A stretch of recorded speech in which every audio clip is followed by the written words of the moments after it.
Members of Council, if I can please have you take your seats.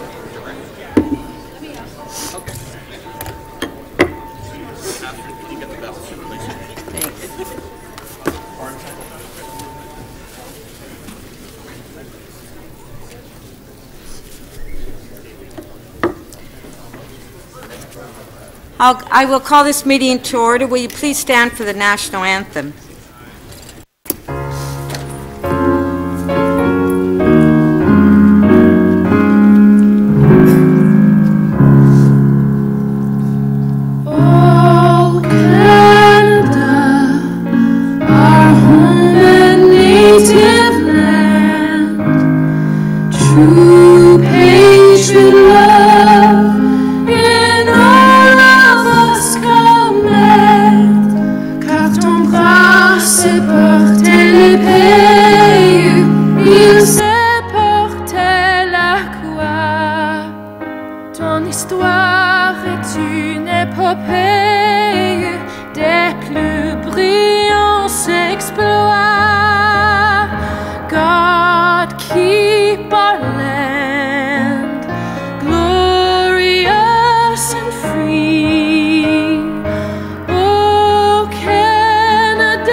Please remain standing for a moment of silence, and during this time, please remember Chris Stockwell.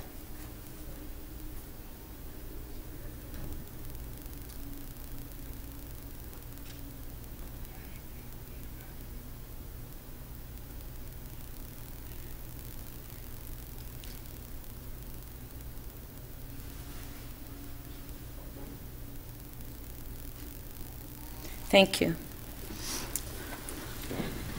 Members, I would like to thank the City Clerk and her staff for quickly arranging for a new rendition of our national anthem that reflects the changes approved by Parliament.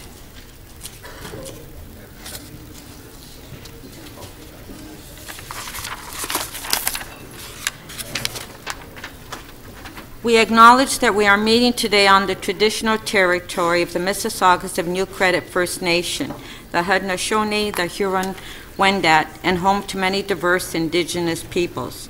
For the benefit of those who are connected to the Internet, the City Clerk has posted all of the agenda materials for today's meeting at www.toronto.ca/council. Councillor Pasternak. Thank you, Madam Speaker. As many of you know, one of Toronto's firefighters, while on vacation with family and friends, has been missing in the Lake Placid area since Wednesday. New York State Police and Olympic Regional Development Authority have been coordinating the search for Toronto Fire Captain Danny Philippidis. The Toronto Professional Firefighters Association has been in Lake Placid since Wednesday and have been working very hard to assist in the search efforts and ensure that our people are well cared for. The association will be coordinating the deployment of additional off-duty firefighters who will be joining the search operation as it continues. There are peer support professionals on site who are providing important supports to the City of Toronto personnel. There are approximately 100 off-duty firefighters, Toronto firefighters, working under the direction and control of the incident commander on the scene. On behalf of City Council, I wish to extend our thoughts and prayers to Fire Captain Philippidis' family, friends, and colleagues during this very difficult time, and that Danny and all members of the rescue team return safely. Thank you, Councillor Pasternak. Mayor Tory? Oh, well, Madam Speaker, I just wanted to, in the version of this day in history, point out to members of Council, I believe I'm correct in saying that a few short years ago on this day, February the 12th, one Francis Nunziata was born, and that would mean it would be your birthday. And I join colleagues in wishing you many happy returns and a very happy birthday. Thank you. Thank you. Actually, it was just a few years. Yes. I said a few short years. Oh yeah. Okay. This special meeting of council is scheduled for the following purposes: to consider the Executive Committee's report from its meeting on February 6, 2018, to introduce and enact general bills, and to introduce and enact a confirming bill for this special meeting. Members of council, this is a special meeting. Under council's procedures, no new business items such as notices of motions may be introduced. This rule cannot be waived. Our next regular meeting is scheduled to begin on March 26. Members may submit notices of motions to that meeting. I will now call upon the mayor to introduce the Executive Committee report. Well, thank you very much, Madam Speaker, and I would move that the report from meeting 31 of the Executive Committee listed on the agenda of Council be considered for approval. Madam Speaker, this is the fourth and final time this term that Council will meet to debate the city's operating and capital budgets. And I believe that the 2018 budget submitted by the Budget Committee and approved by the Executive Committee to Council today is a responsible proposal that continues to do the right thing for our residents in the right way. Let me quote from Standard & Poor's report on the city's financial management that affirmed our credit rating, written in the third year of my administration. And I quote, "In our view, the city has adequately met the significant challenges it faces through prudent financial management led by a reasonably cohesive council and experienced senior staff," close quote. These are substantial and important investments that we're going to be approving today and that we're able to make in the 2018 budget because we have saved money in other areas of City Hall. That's part of the responsible balance that we managed to strike again in this year's budget and in every budget over the last 4 years. We make investments which in turn make the city more livable and make the city more affordable by keeping increases in property taxes to the rate of inflation. And we make government work better by modernizing it and by taking steps to deliver services more efficiently. Sensible, balanced financial management makes it possible for us to be able to hire more police officers within a flatline police budget, to hire more bus drivers, to put in place traffic wardens to help manage traffic, to put in place new special constables to help keep Toronto community housing safe, and to make substantial new investments in shelters. This budget will finally give our transit riders hop-on, hop-off transfers, a good measure that will make a positive difference in the lives of people in Toronto and help local businesses. The budget will invest for the first time in a low-income, fair equity transit pass that will help people who are struggling to be able to use the transit system, hopefully to get to opportunity. The budget will add 20,000 recreation spaces to reduce waiting lists for city programs, helping more people have access to recreation. The budget will invest millions and millions of dollars in Toronto community housing to make sure that we don't permanently close any housing units this year. And I well remember, Madam Speaker, being told over the course of this year, as we headed towards this day, the approval of the budget, that there would be hundreds of units that would be closed and that we will meet the day of reckoning when it comes to providing for the financial needs of the Toronto Housing Corporation, especially as regards repairs. The budget will also limit the annual property tax increase to fund city operations to 2.1%, which is the Toronto rate of inflation, the same one that's been used in previous years, and that is in order to make sure that we aren't making life more unaffordable for those who foot the bill for this budget and for all of our decisions, especially seniors and younger people and those on fixed incomes who make very precise calculations as to how they can afford to pay one of the biggest bills that they get each and every year, which is their property tax bill. Madam Speaker, I've been through enough budgets now, this is the fourth, to know that today's vote won't be unanimous, and we will likely have a spirited debate, although I hope it will also be a civilized debate, and I think we've managed to do that most of the time over the last number of years. But that indeed is the magic of this process. Unlike at the provincial or federal level, we work out our budget here in the open for everybody to see in public, culminating in these meetings over the next couple of days. I know we will hear from some councillors who say we shouldn't make these investments in services for the people of Toronto, even though we are keeping the level of increase in property taxes down. Other members of council will say that we're not taxing and spending enough. The words austerity budget are used. But the truth is, Madam Speaker, we have, as a council, kept taxes low and invested in the services that matter to people.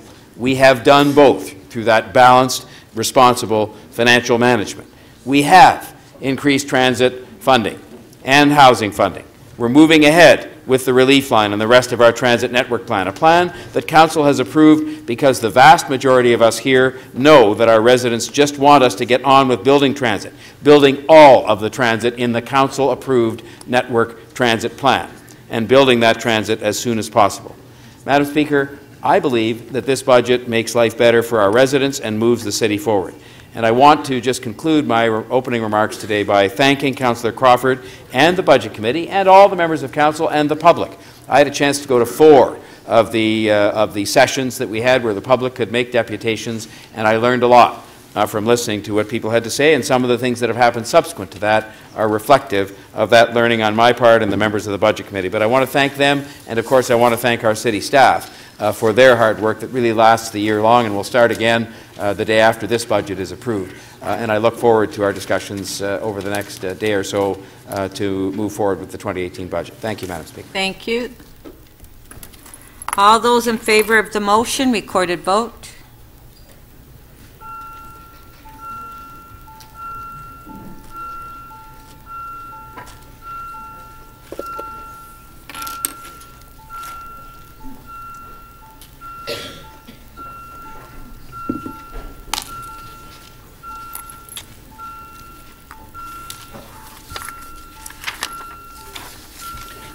Councillor Davis, please.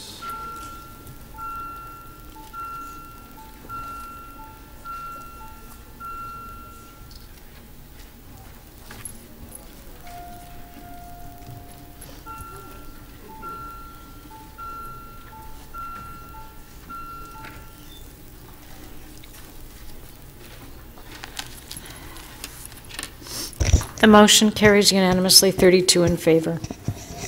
Are there any declarations of interest?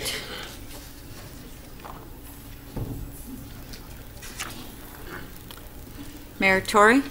Madam Speaker, I would like to declare the following interest because of my previously disclosed involvement with the Rogers family companies, and I'll declare an interest in the 2018 Information and Technology Operating Budget, the Toronto Police Services Budget, the Toronto Transit Commission Budget, and the Toronto Community Housing Corporation budget as it pertains specifically to funds allocated to expansion and provision of telephone, wireless, internet, and television services.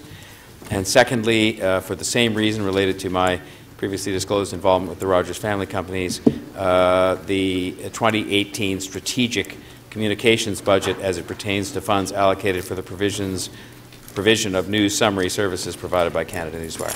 Thank you. Councillor Pasternak?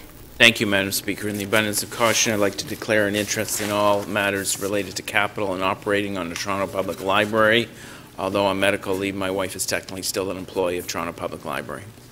Thank you. Are there any petitions at this time?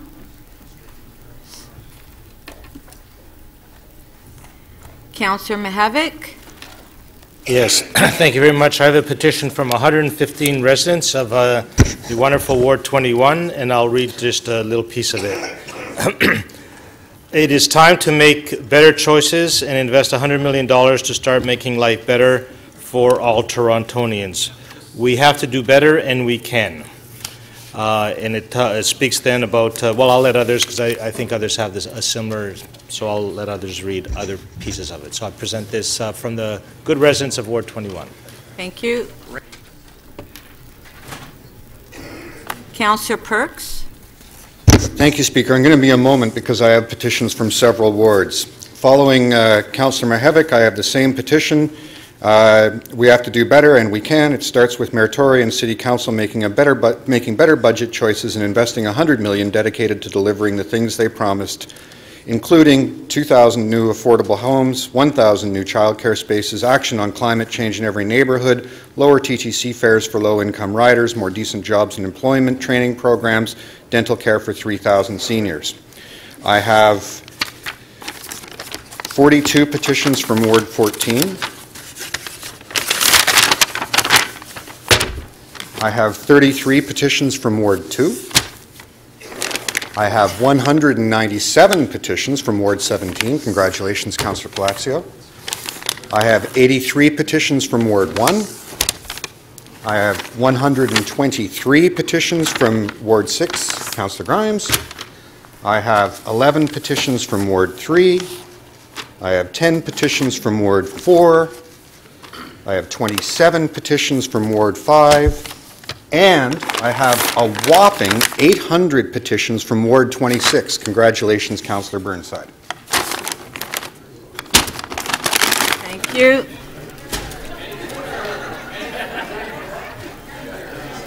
Councillor Cressy. Thank you, Speaker. Compared to Councillor Burnside, I have a pity 92 signed petitions from Ward 20, and the petitions read, "It's time to make better budget choices and invest $100 million to start making life better for Torontonians." Congratulations, Dr. Burnside. Thank you. Councillor Troisi. Thanks, Madam Speaker. I also like to introduce the same petition, 129 for Ward 28 residents, and the Toronto Can Do Better campaign. Thank you. Councillor Doucette. Thank you, Madam Speaker, and happy birthday. I'm sure you'd love to be here with us on your birthday rather than somewhere else. So I also have petitions. I'm very proud to stand and hand in 46 signed petitions from Ward 13. And what it says here is this would mean we contribute another $3 a week in property taxes, but it's worth it for the 2,000 new affordable housing, 1,000 new childcare, and all the other items that the other councillors have read and will continue reading. So I'm very proud to put these forward. Thank you. Thank you. Councillor Davis. Thank you, Speaker. I too am proud to stand and to submit 63 signed petitions from Ward 31 asking for the city to invest more in the important services that we need: affordable housing, childcare, energy retrofits, lower TTC fares, decent jobs, and dental care for 3,000 seniors. Thank you. Councillor Shan. Thank you, Madam Speaker. I have 9 petitions from Ward 42, Scarborough-Rouge River, asking for the same 200 new affordable homes, 1,000 new childcare spaces, action on climate change, lower TTC fares for low-income riders, more decent jobs and employment training programs, and last but not least, dental care for 3,000 seniors. Thank you. Thank you. Councillor Ainsley. Hi, good morning, Madam Speaker, and happy birthday to you.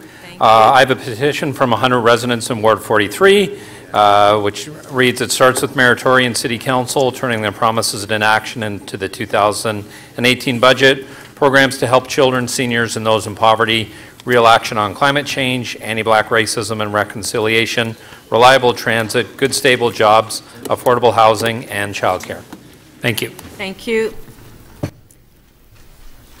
Councillor Layton. Yes, thank you, Madam Speaker. I'll continue reading the petition that says, while nearly 100 people have died on the streets last year, over 100,000 households are in need of social housing. Residents are waiting for nearly 200,000 recreational service programs.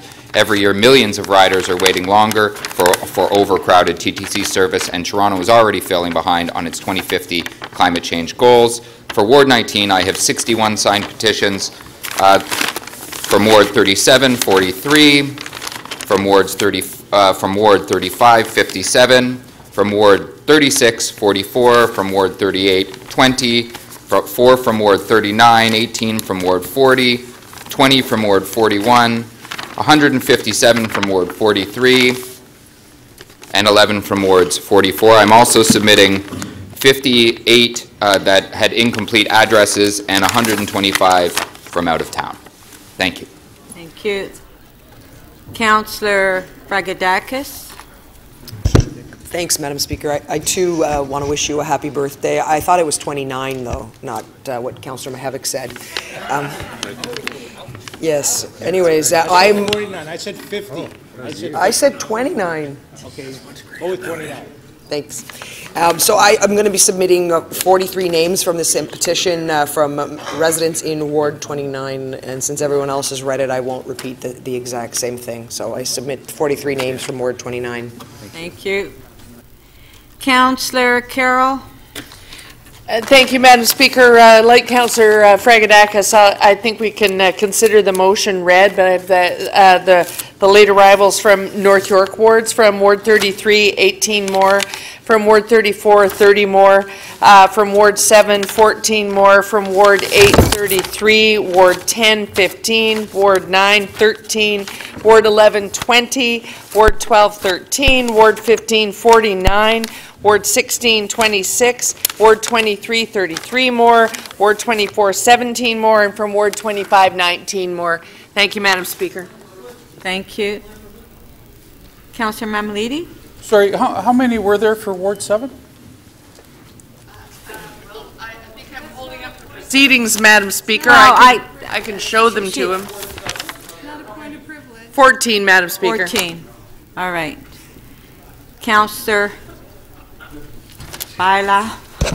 Thank you, Madam Speaker. I have 83 names from Ward 18, my ward, but of the same petition. And I also have a petition from Climate Fast to urge us to fund Transform TO in full in 2018, which is in front of us and recommended. And it's a petition of 1,234 names. Thank you. Councillor Fletcher. Yes, Speaker, I have a petition of 62 residents of Ward 30 who say Toronto can do better. Thank you. Councillor Wong Tam. Yes, good morning, Madam Speaker, and happy birthday to you as well. I would like to rise and present petitions handwritten and signed by 66 residents in Ward 27 who are all supportive of the Toronto Can Do Better campaign. I would just add a few words because it's also on the petition but not read by my colleagues, but specifically that the Toronto Can Do Better campaign believe that the 2018 budget is a Band-Aid budget. The city will complete only 525 affordable rental units this year when we really need 100,000. The 2018 budget underfunds recreation services by $5.4 million, which is why we have 200,000 recreation program spaces that need to be filled. The city funds just 10% of what's needed to relieve overcrowding on TTC, which means that every year millions of riders are waiting longer for overcrowded TTC service. And finally, this budget delays hiring of staff to kickstart the climate change action that is needed across the city, and that means that we will most likely fail our 2050 climate change goals. Thank you very much, Madam Speaker. Thank you. All those in favor of receiving the petitions, recorded vote.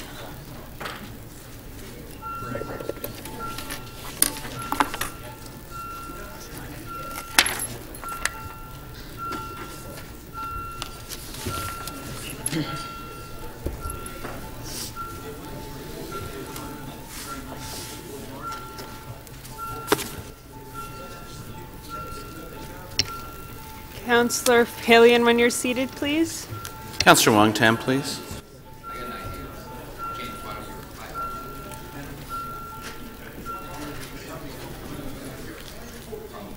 The motion to receive petitions carries 34-2. We will now review and confirm the order paper. Once the order paper has been approved by council, any change will need a 2/3 vote. The mayor has identified item EX 31.1 on the 2018 property tax rates and related matters on his first key item, and item EX 31.2 on the 2018 capital and operating budgets as the second key item. We are scheduled to meet until 8 p.m. tonight. We will take a scheduled recess between 6 and 6:30. Council will reconvene tomorrow at 9:30 a.m. if necessary. The city manager and the deputy city manager and chief financial officer are prepared to give a presentation on the 2018 capital and operating budget. Members will have an opportunity to ask questions on each of the items when the items come up for debate. There will be no separate round of questions on the presentation. Members, we have 3 items before us. Items 1 and 2 will be debated. But does anyone wish to hold item 3?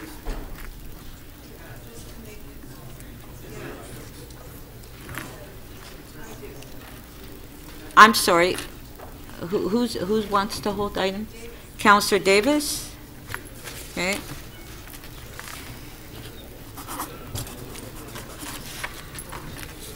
Okay, all those in favor of Councillor Perks? Madam Speaker, I'd like to move, and I hope with the Mayor's concurrence, that we consider the property tax rate at the same time as we consider the capital and operating budgets, so we can debate the services and the way we pay for them at the same time.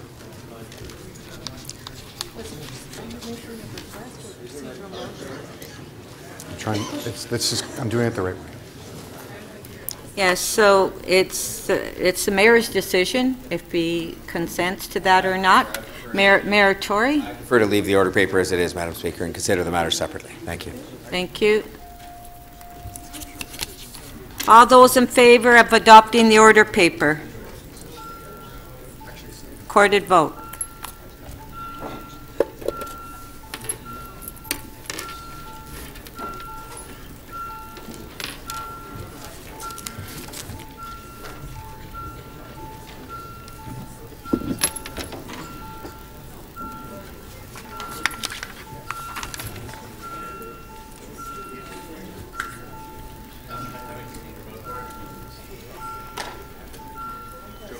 Councillor Mahavik, please. Councillor Wong-Tam, please.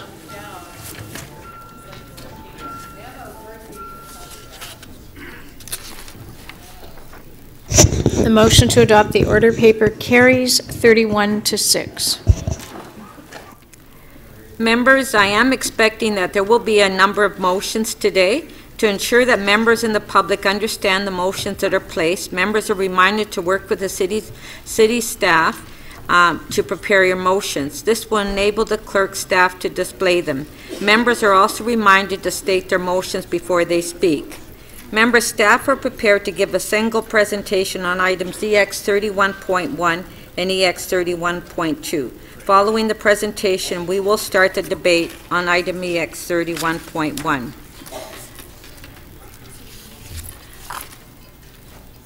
So is the will of council to have the staff make a presentation? Okay.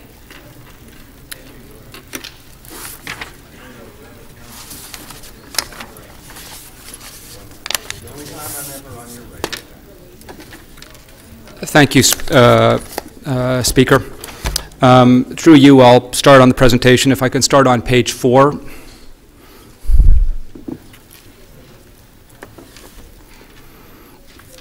I do want to echo the Mayor and express appreciation to City staff and also to Councillor Crawford and City Budget Committee for a tremendous amount of work in bringing us to this point.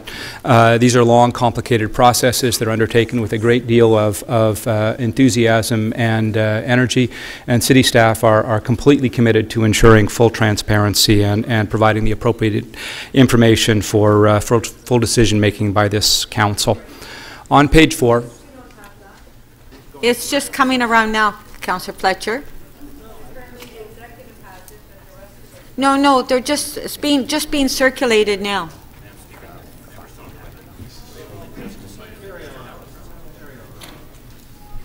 Okay, hold on. Let's just give a minute until they all receive them.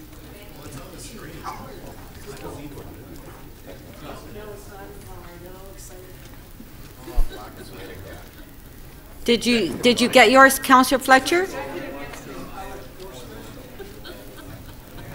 It's not fair.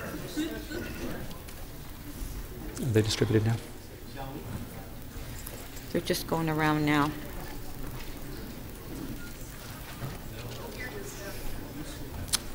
Okay, you can start.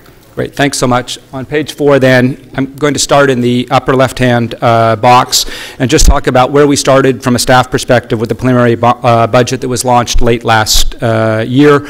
As always, staff attempted to put together a budget was fully consistent with council expectations as we understood them at that point, and also consistent with the policy and fiscal directions established by the agencies that have delegated financial authorities.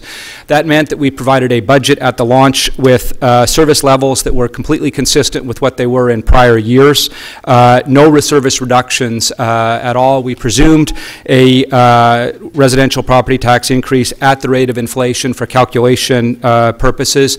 The TTC had indicated no fare increase. We also incorporated all other agency recommendations.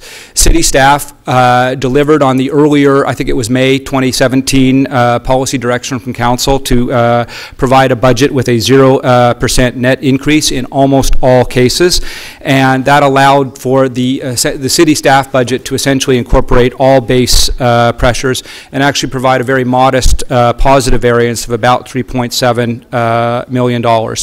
The only increases in the budget above the net zero were a little bit less than 1%, and they were driven exclusively by factors that essentially Council had already made a decision to buy. They were shelter demand and particularly prior year decisions associated with the incorporation of the new expenditures, the new operating expenditures associated with the Toronto-York subway extension, and of course a primary driver, and we'll talk about it a little bit later, is debt servicing costs as well. But effectively the budget was as flat as it could be starting in the preliminary budget.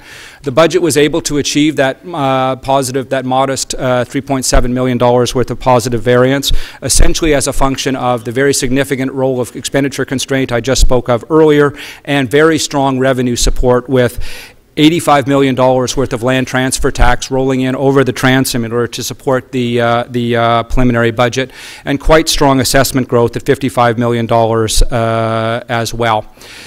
We were able to put together a budget using some short-term measures, and those short-term measures were recommended by their respective agencies. Toronto Community Housing recommended a short-term bridging strategy of $18 million being deferred, operating pressure being deferred to 2020, and similarly the TTC indicated in their budget presentation that they would prefer to take out $14 million worth of the TTC stabilization reserve draw. Those were the primary short-term measures associated with the staff preliminary budget.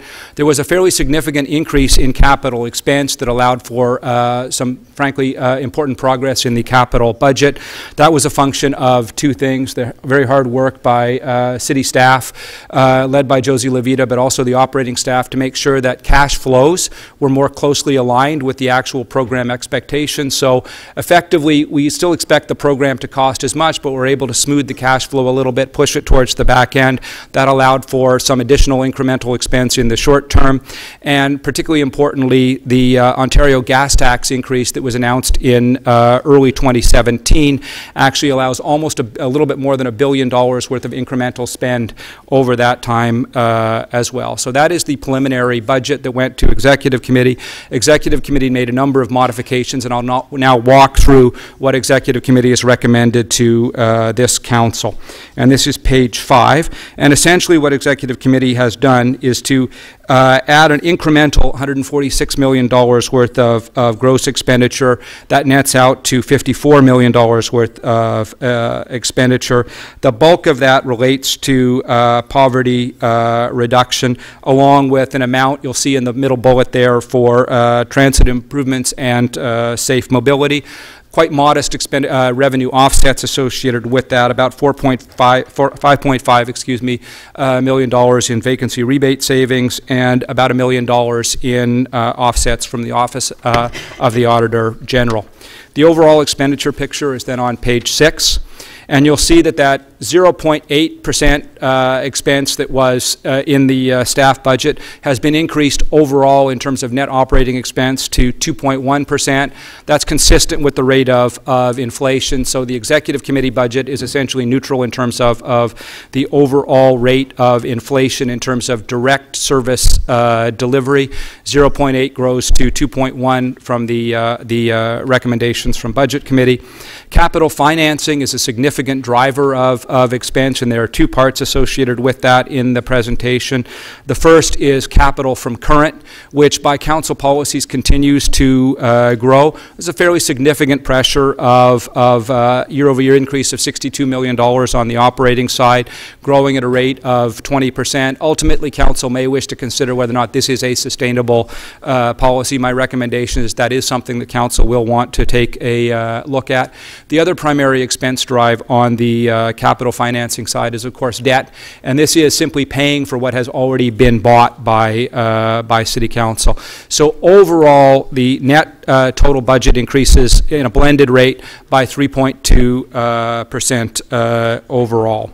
If I can go to page 7, on the revenue side, there have been a couple of changes since the preliminary budget, and in fact land transfer tax has continued to increase strongly through that period. So land transfer tax has increased by a further $10 million, now $95 million. Assessment growth continued to increase in the period of time between the staff budget or preliminary budget and the executive committee consideration, and a modest increase in terms of tax penalty revenue as well. Budget Committee, though, despite the quite high revenue growth associated with that, Budget Committee has recommended to this committee that there be additional reserve draws of $11 million from the Shelters Reserve Fund and a further $14 million from the Tax Rate Stabilization Fund, and a further one-time dividend of $3.4 million from Toronto Parking Authority. The overall revenue picture is shown on slide 8. And you'll see that the largest source of new revenue is land transfer tax that has not required a decision by council, that has been driven by the sustained increases in the property market. A number of you will have seen that the property market was soft through some parts of last year. In fact, we did see some changes in terms of the residential property market, but the commercial property market, and particularly the pattern of closures associated with the commercial property market, continued to be very strong, and that's what actually allowed for, in the end, over $100 million worth of increase associated with municipal land transfer tax, and that is the core, that is the basis of this year's operating budget. Provincial funding as well, significant increase on the order of $90 million coming from the province, essentially a function of incremental spending from the province on services, housing, and the final year of provincial uploads as well. The total incremental property tax assessment growth was $68 million, taking the preliminary and the other numbers all together. Property tax increase at 2.1% is $61 million.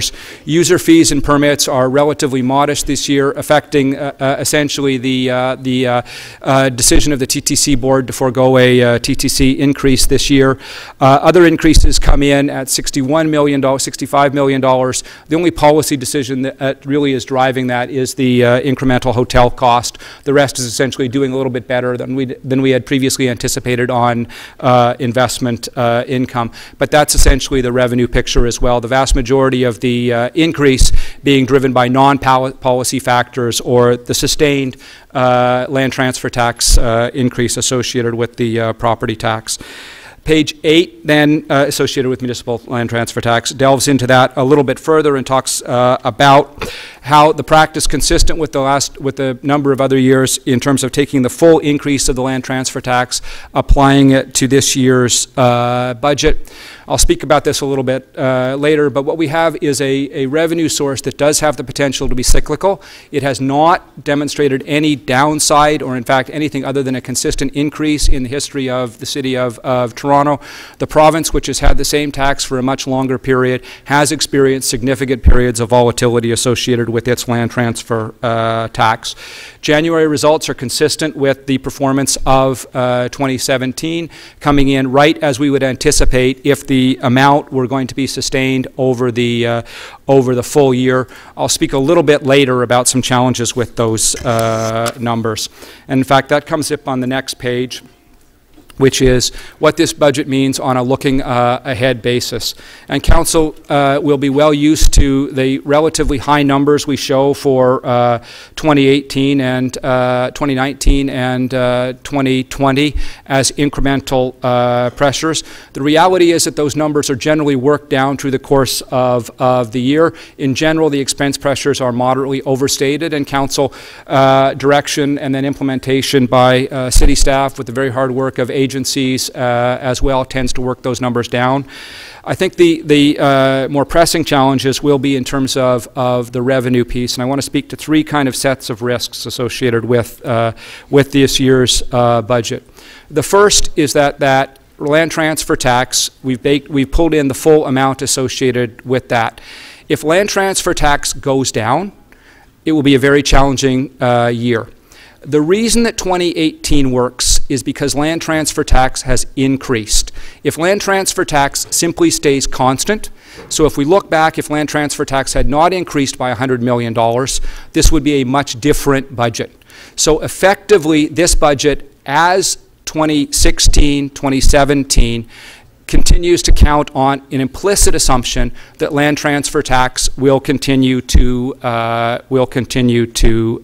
grow. As well, this year does draw down on the tax stabilization funds. Those tax stabilization funds are relatively modest compared to the original target that was set for the city budget a number of years ago. And that target in itself was set at a period in time when the city was not relying on a potentially cyclical land transfer tax. The other piece is that a number of the measures that are in front of you today are expense measures that we would expect to be permanent, that we would expect to recur in the budget. The offsets are one time, and that will require additional decision-making to balance those in 2019 and 2020 as well. I want to be very clear on the next slide that these are not risks associated with the core creditworthiness of the City of Toronto. As the Mayor indicated, and as we feel very comfortable and frankly very proud, the City of Toronto is a fantastic credit risk. We continue to be a well-managed organization. I'll speak to that in just a moment. The risk is effectively the need for, if land transfer tax does not continue to grow, decision-making will be somewhat more challenging in 2019. If this land transfer tax has a wobble, decision-making will be very challenging in 2019 or 2020, and some mixture of those is also certainly a possibility. This will be an impact on services or property or other tax rates, not on the core fiscal stability of the City of Toronto. The city remains very well managed. The decisions in front of you are not with respect to our core creditworthiness. I believe that I remain entirely confident that they're to the relative mix of tax and expenditures, and frankly to the level of risk this council is comfortable taking in its last year as it looks forward to an election and a new council. I really won't talk anything more about page 11 other than, there is a structural gap. That structural gap is effectively balanced or mediated by land transfer tax. Land transfer tax fails to materialize at the rate it has been increasing, then that structural gap will be apparent and will require some permanent solutions to address.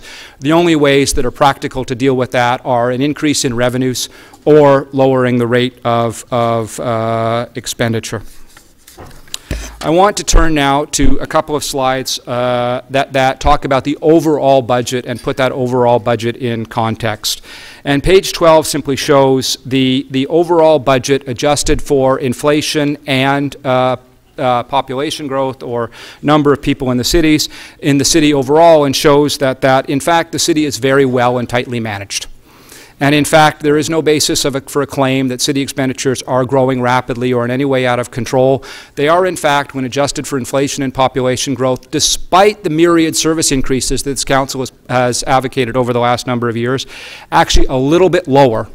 So this council should be very proud and comfortable that we have in fact been able to increase expenditures, increase productivity, get more out of effectively less expenditure over the last 8 years. And again, in terms of the overall affordability of the budget on page 13, you'll see that city revenues as a share of GDP, effectively how much the city costs the economy, down a little bit over a period of time. That's despite significant increases in service levels and a number of reinvestments that this council has made over the last number of years. So City Council should, in my view, feel comfortable that the city budget is very tightly managed and well under control. And finally, just to put all of that in context on page 14, the rate programs are not in front of you today, but to give you a sense of the overall footprint of this council, and I think it is important to kind of understand that overall the city budget, it is a big place. The total budget is slightly shy of $13 billion, excuse me. The slides I showed on the previous pages actually bring all of that into play. So you can see that that $13 billion, while very significant, is in fact, when adjusted for inflation and population growth, consistent with the pattern of prior years. The vast majority of the money goes into service delivery, and you can see, of course, the revenue breakdown as well. Because the tax impacts are fundamental to your decision making, I'm going to ask Joe Farag, the acting CFO, to walk through that very quickly. Thank you.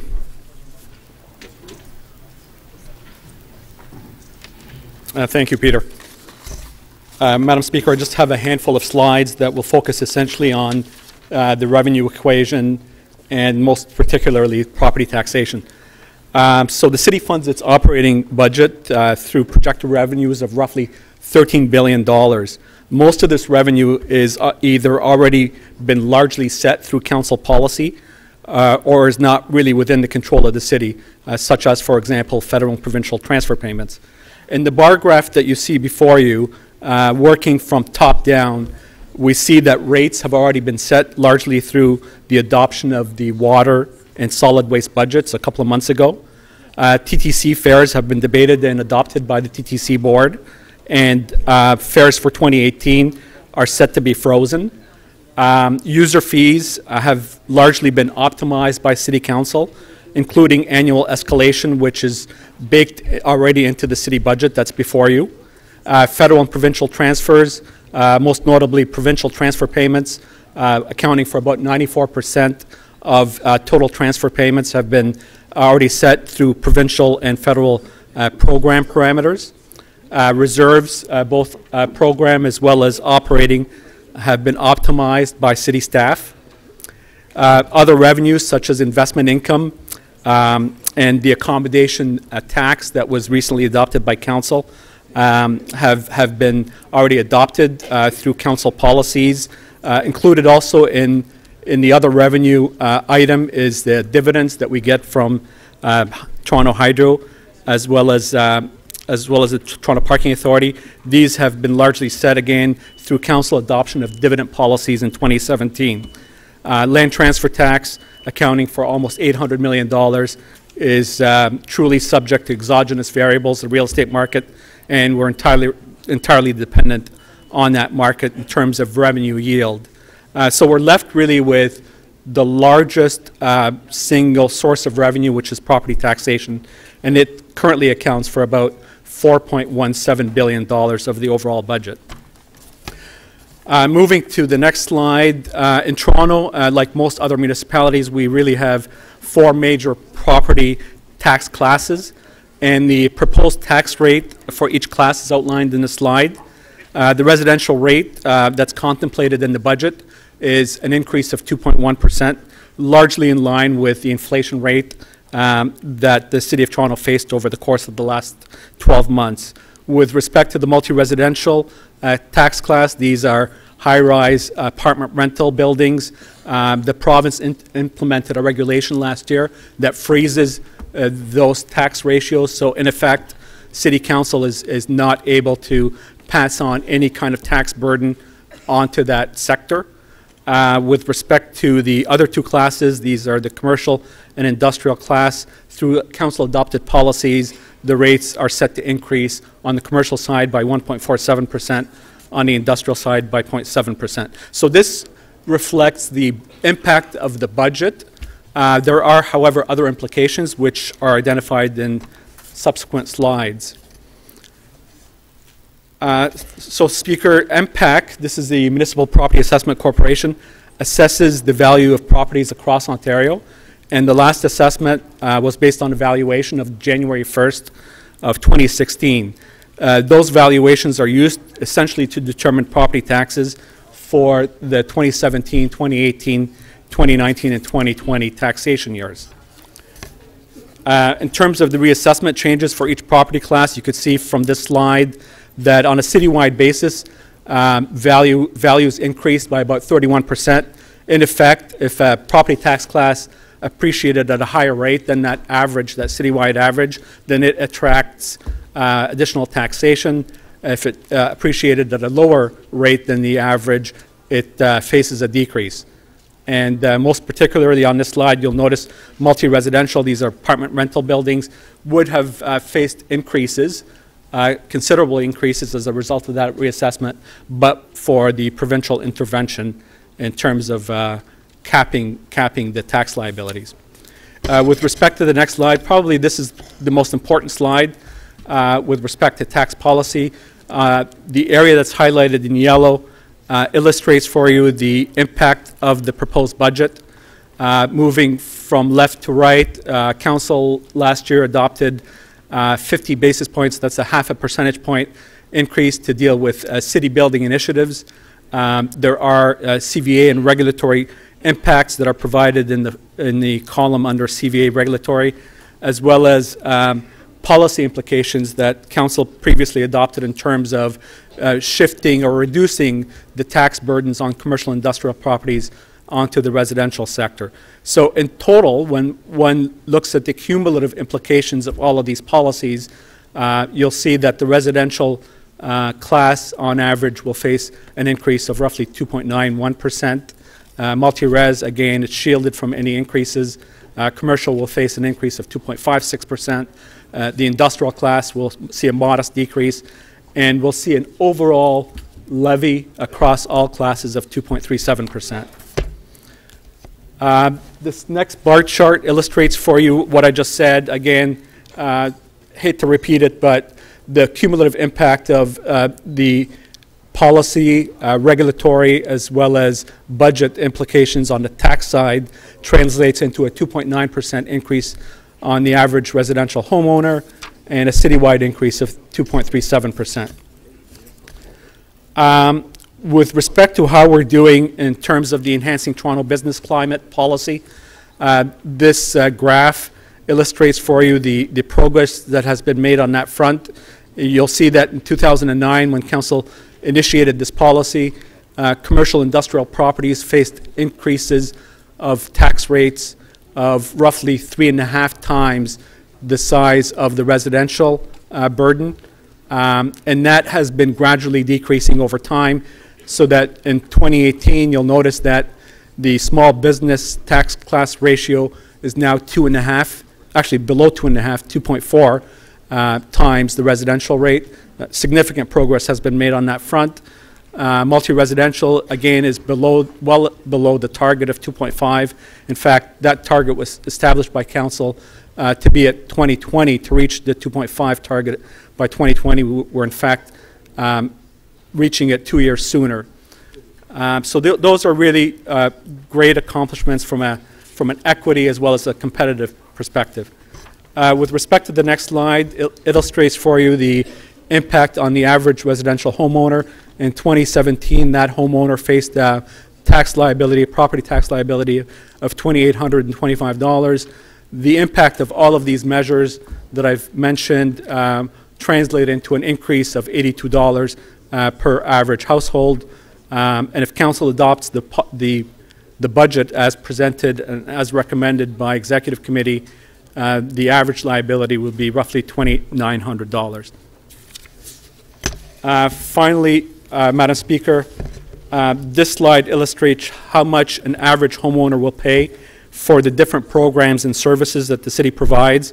You'll see that roughly 80% of the tax burden is intended to fund 6 programs, namely police, TTC, debt charges, fire, Parks and Rec, and TCHC. So that concludes my part, Madam Speaker, and I'm going to turn it over to Josie to highlight for you the operating and budget, sorry, the 2018 operating and capital budgets. Thank you. Okay. Thanks, Joe.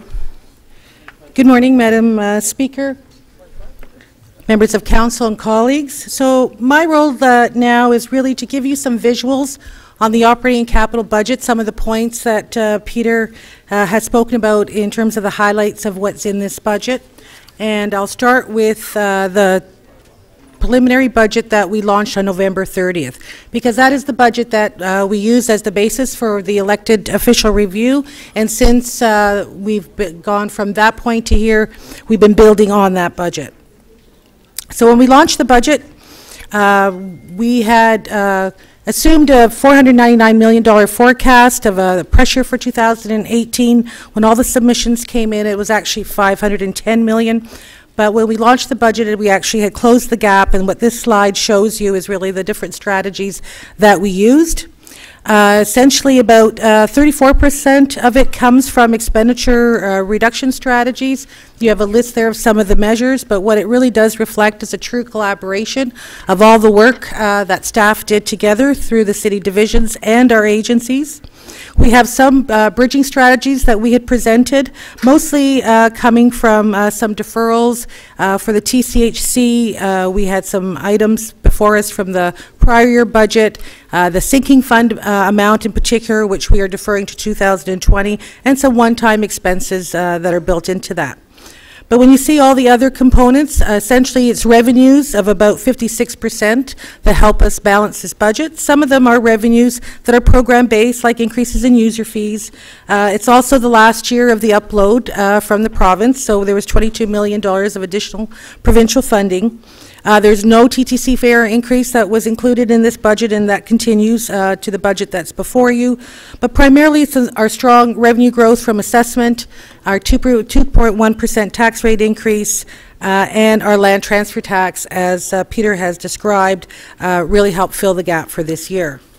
The next slide shows you residually, when we launched the budget, what the increase was. And you can see on your right-hand side our expenditure drivers were almost $310 million, primarily from things that were external to the city in terms of our ability to manage and adjust, primarily the shelter demand pressures that we saw coming into 2018, and then subsequently through this process have also added to the investment based on the acute needs that are there, as well as some prior year decisions driven by TTC.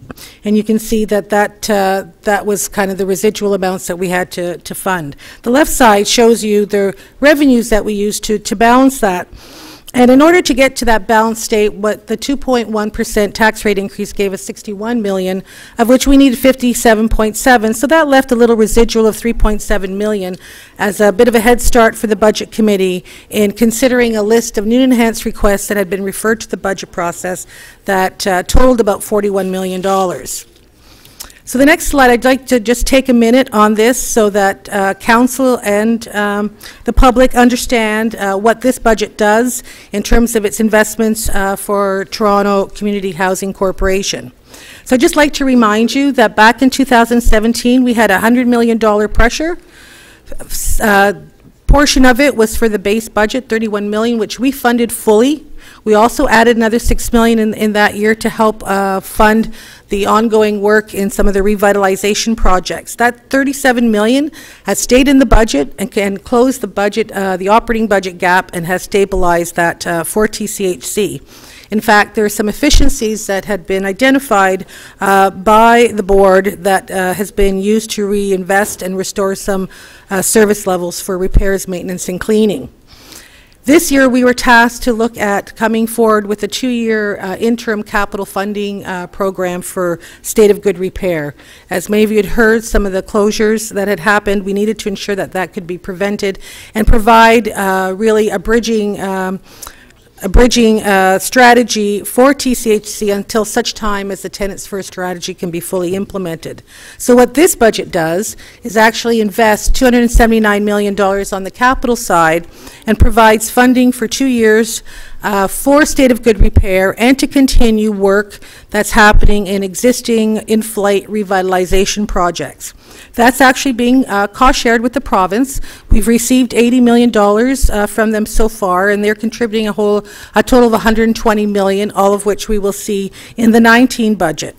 And you have before you a policy decision, recommendation 29 in your report, that asks Council for the first time to consider capital as a direct contribution, debt as a direct contribution to TCHC. And with that decision, then we have taken in these 2 years into our capital plan to fund those programs. And by doing so, we will prevent any additional permanent closures for TCHC.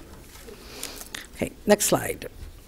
So the next slide is a series of numbers that tell the story of what actions were taken both at Budget Committee and Executive Committee. So based on Budget Committee's deliberations and then subsequently Executive Committee's deliberations, we have included in this budget that's before you significant investments in new and enhanced services. So if we just follow me from the top to the bottom of this slide, there was $6.5 million in reductions made to the budget by Budget Committee, $1 million in expenditure reductions to the AG's budget, but there's $5.5 million that was sitting there waiting for, as a placeholder, waiting for the recommendations regarding poverty reduction and distressed retail. Council had asked that when we eliminated the vacancy rebate program, that 50% of those savings come to the bottom line of the budget, but the other 50% be reinvested in poverty reduction and retail distress. And so given the implementation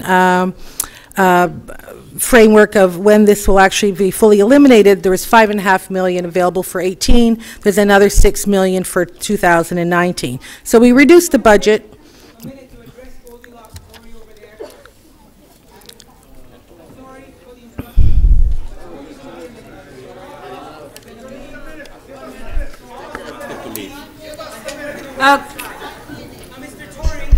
Okay. The budget that you're championing is going to make sure that hundreds of homeless who don't have a bed today still won't have a bed. Okay, members. Okay. Okay.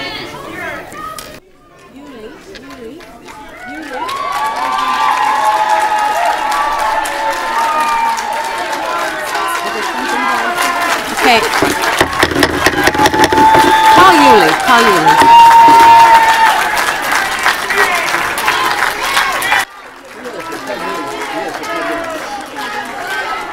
Okay. Okay. 10-minute recess.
Members of council, we are in recess, so if I can ask members of council to please leave the council chambers.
Members of council, if I can please have you come and take your seats, we can continue.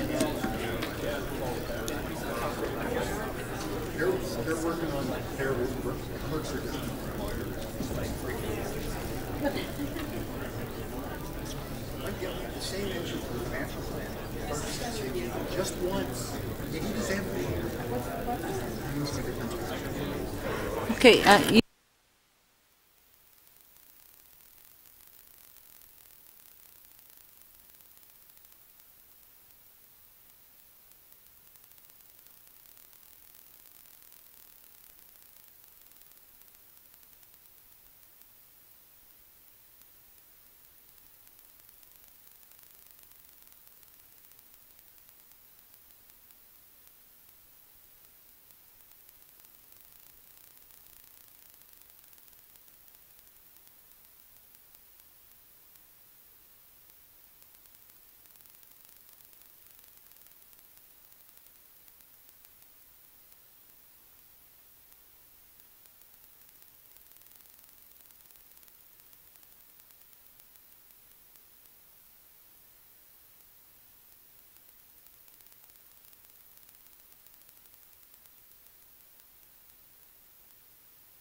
okay, members of council, if you can please take your seats, we'll continue.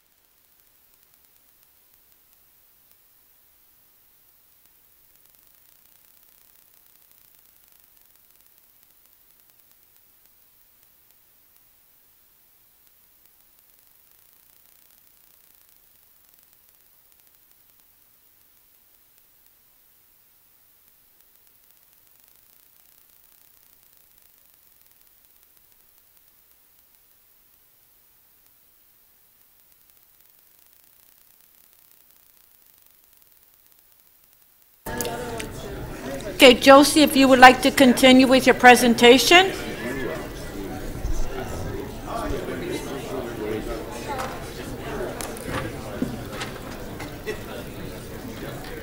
What? I mean, so not, yeah, continue.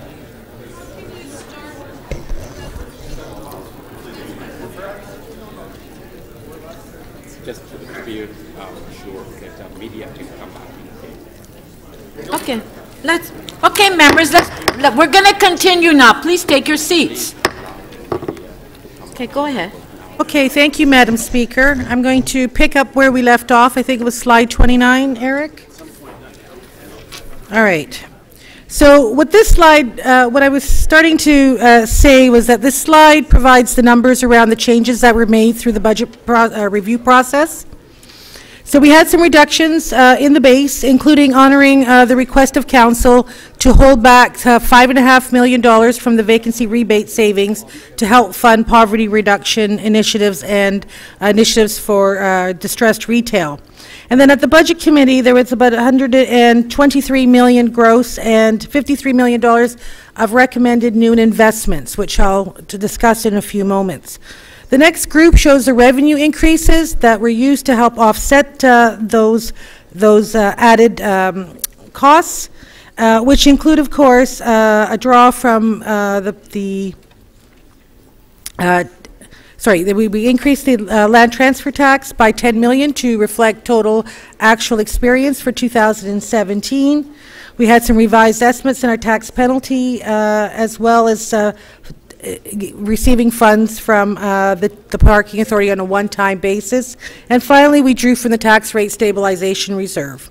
At Executive Committee, there was an amendment to the Children's Services budget and receiving additional provincial funding, an incremental amount given to fire services to establish the TCHC Fire Task Force, and though that particular expense was funded from the Tax Stabilization Reserve. When you add to that the preliminary variance that we had provided, that positive variance, plus the final assessment growth estimates, the budget was brought forward with that increase. So the budget you have before you today on slide 30, in total for the city, for all city service delivery, is just under $13 billion. And we've already dealt with the rate budget, which reflects 14% of the total budget. So the budget here at 86% is equal to $11.11 billion. So the magic number is 1111. Next slide. So this is just a visual to show you where the money comes from and where the money's going. Really, when we look at where the money comes from, the profiling is very similar to 2017. On the expenditure side, that too is very similar to 2017 allocation. The one difference being that our capital and corporate financing has gone up by about 1%, as we've added $113 million between debt servicing costs and an increase from our capital from current. The only other new add to this budget is a first in which we now have a new agency that's being funded here, the New Toronto Realty Agency, known as Create TO. So that's been built into this budget at a gross expenditure, but fully funded from its own revenues. When we think about the operating budget, it is primarily for direct service delivery, but about $1 billion is in this budget to fund our capital program. Most of it, as you can see from this slide, is in the form of capital financing, either the debt servicing costs for borrowing, as well as our pay-as-you-go or capital from current funding that is placed in the budget annually to help mitigate against the debt. But the last part of this, of course, is what we call the operating impact of capital, or the funding that's required when those capital projects are complete. And you either need to program the new facility, maintain the new infrastructure, or sustain the new technology. And so in total, what we see in this budget is just about 9% or $1 billion. And these amounts will continue to grow as we continue with a significant level of capital program activity. So the next slide is a visual that gives you a sense of scope and scale in terms of the different investments that have been made in this budget. You can see to your left essentially is the highest level of funding. It's $111.6 million that's been invested. These are the gross expenditures for poverty reduction, primarily going to our childcare growth and shelter expansion. So what this budget has in it is a base budget of an $18 million investment that was a part of the preliminary budget for shelter support and housing, and to it was added an additional amount of money to ensure that the 700 respite beds that were funded by Council in December are maintained to the end of the year, which has an additional investment of about $14 million, as well as to open 3 new sites of the 11 that the Executive Committee has recommended as part of the shelter strategy. So in total, we'll be seeing in our capital plan about $180 million to actually acquire the new sites, and in our operating budget for 18, funding to actually open 3 of them over and above the existing activities that are going on in the program for sites for George Street revitalization and other openings. The other key area to note here is the $9.3 million in investment for advancing environmental sustainability. Transform TO, as many people have identified in the past, is fully funded at $2.5 million based on the estimates provided by staff to ensure that that program of activity is moving forward, as well as another $6.7 million to expand the tree canopy. And finally, the other one I'd like to draw your attention to are the investments being made in improving transit and safe mobility. And so in here we have funding to help deal with the overcrowding, both in peak and off-peak hours, as well as the 2-hour time-based transfer for TTC. And finally, in transportation services, we are now will be implementing new traffic enforcement officers that will help with traffic congestion, as well as doing some additional work around school crossing guards that were transferred from the police, and incident management response on expressways. You have attached to your, I believe that's been circulated, is a list by each of these program areas in terms of all the investments that are being made in each of these areas that have been identified on this slide. So in order to deliver service, there's additional staff that are required. The next two slides highlight that. The first one is for service delivery. And so what this budget does is bring forward a recommendation to add a total of 221.7 additional staff. As you can see by the red in the circles, about 4 columns to the right, we actually have a reduction in the base as we look at efficiencies and other measures that helped look at adjusting some of the complement for service delivery. And then we've added to ensure that the investments that are being made can actually be delivered. Next slide. In addition to service delivery, we also have capital project delivery positions. So as we grow the capital program, these positions come and go as the projects start and get completed. And so these positions, for the most part, are temporary, but we are adding 242 new positions there, and a lot of it, the lion's share, is in the TTC at 108 positions for their capital works. Okay, I'd like to spend a couple of minutes on a couple key issues that I believe the city manager has highlighted, and the first is on our land transfer tax. So this slide really shows you from its inception the land transfer tax revenue trend that we have seen both on the budgeted side and on the actual side. And in the last really 3 years, the practice, as Peter has mentioned, was to match our actual expenditures to the following year's budget. Prior to that, we tried to budget at about 90%, but with the growth, it became quite clear that we needed to maximize those revenues in the budget. What the land transfer tax value has built into it, of course, is about $40 million that we first send to the capital budget and the balance into the operating budget for this purpose. In 2018, the land transfer tax represents about 7% of our revenue. Back in 2013, it was about 3.5%, so we've seen a doubling there. Going forward, we are projecting a 0% increase in terms of being prudent, understanding that the market's a little bit uncertain at this moment due to economic and legislative changes. We thought it'd be prudent to move forward on the basis that there is no increase. But so far in January, what we've seen is that land transfer tax revenues are on track with what we had planned. Next slide. So the other area that Council should be aware of are the bridging strategies or one-time measures that are built into this budget. In 2018, it's a total of about $77 million, and what you see is a breakdown between the gray and the blue part of the chart, or the column there. $53 million is attributable to the use of one-time reserve draws, and the $24 million is essentially the deferral of one-time expenditures. And so while we are lower than last year, you can see really it's an inversion of the strategies. In fact, the reserve draw amounts are higher this year than last year and vice versa. And so we will be working very hard to ensure that that we look at year-end surplus to ensure that the tax rate stabilization reserve, which has been primarily used to respond to the shelter demands that we've seen in this budget, almost $25 million to support that, and that we need to ensure that we actually top that up as part of our year-end surplus so that we maintain some stability in that account in the event of any unforeseenables in 2018.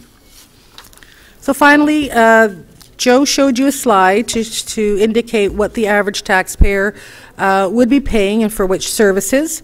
And what this slide does is just compare this year's version to last year's version. And what we're seeing are some increases in some key areas. TTC, of course, has an increase both from on this base budget as well as reflective of some of the investments that are being recommended in this budget. Debt, fire services, and our shelter support and housing. What's going down is our Toronto Employment Social Services budget on this basis, and that's really reflective of the upload as a result of the reduction in expenditure. So we've had more revenue that's brought the cost down to the city from last year. The one area that I would like to highlight is now the Toronto Community Housing Corporation, which has been extracted out of this budget, so you can see its contribution and the extent to which taxpayers are paying for the value that we contribute to them. And so this then rounds out what we see last year compared to this year. So I just want to take a moment to turn your attention to the next 2 years. The next slide just summarizes what Peter had indicated for our outlook for 2019 and 20. So on the expenditure side, as a result of the decisions that you're making in this budget, as well as some ongoing expenses that have been forecasted by my colleagues, we're looking at a $461 million increase in 2019, similarly about $361 in 2020, with some modest revenues being assumed going forward. In total, we're going to start next year's process with just over $300 million and $216 respectively as a net pressure, assuming a property tax rate increase of inflation, as well as a TTC fair rate increase as well. So these are still just preliminary numbers, but we should note here, as I just indicated, that land transfer tax is forecasted at 0. So that's the operating budget. Now I'm going to take you quickly through what's before you in the 10-year capital plan, because that's quite significant as well. So starting again with where we landed at launch, we brought forward a 10-year capital plan that had another $1.1 billion of investment incorporated into it. That was primarily due to our ability to find the additional capacity through some measures. As Peter indicated, what Council asked us to do was to look at how we could realign our cash flow or smooth them, given that what we were seeing is a 65% spending rate. So we're just trying to line up the amount that's going to be spent with the actual project timelines, and that actually gave us additional capacity, and then accounting for the gas tax that had been announced last year. With that came a direction that if we were to find additional room, that our critical priorities for 2018 would be to focus on critical state of good repair, ensuring AOTA compliance, looking at high-needs social infrastructure, and continuing our transformation agenda. And essentially that's what we delivered to you on November 30th. Next slide. It just summarizes the steps that we took to free up our debt capacity. What this table does is it shows you from a debt perspective what were the numbers. And so I will just quickly go through this just so you understand that when we had a base budget submission, which is the top line, these are the debt values in each of the years compared to our debt target, and that was reflective of a lot of the work that we did for the smoothing exercise as well as our implementing of stage gating. So we're actually aligning projects with their major phases. Adding the gas tax to that freed up the room that allowed us to add those unmet needs, and that was $1.1 billion. And so that's the series of strategies that, in collaboration with all the agencies and divisions, we were able to do that.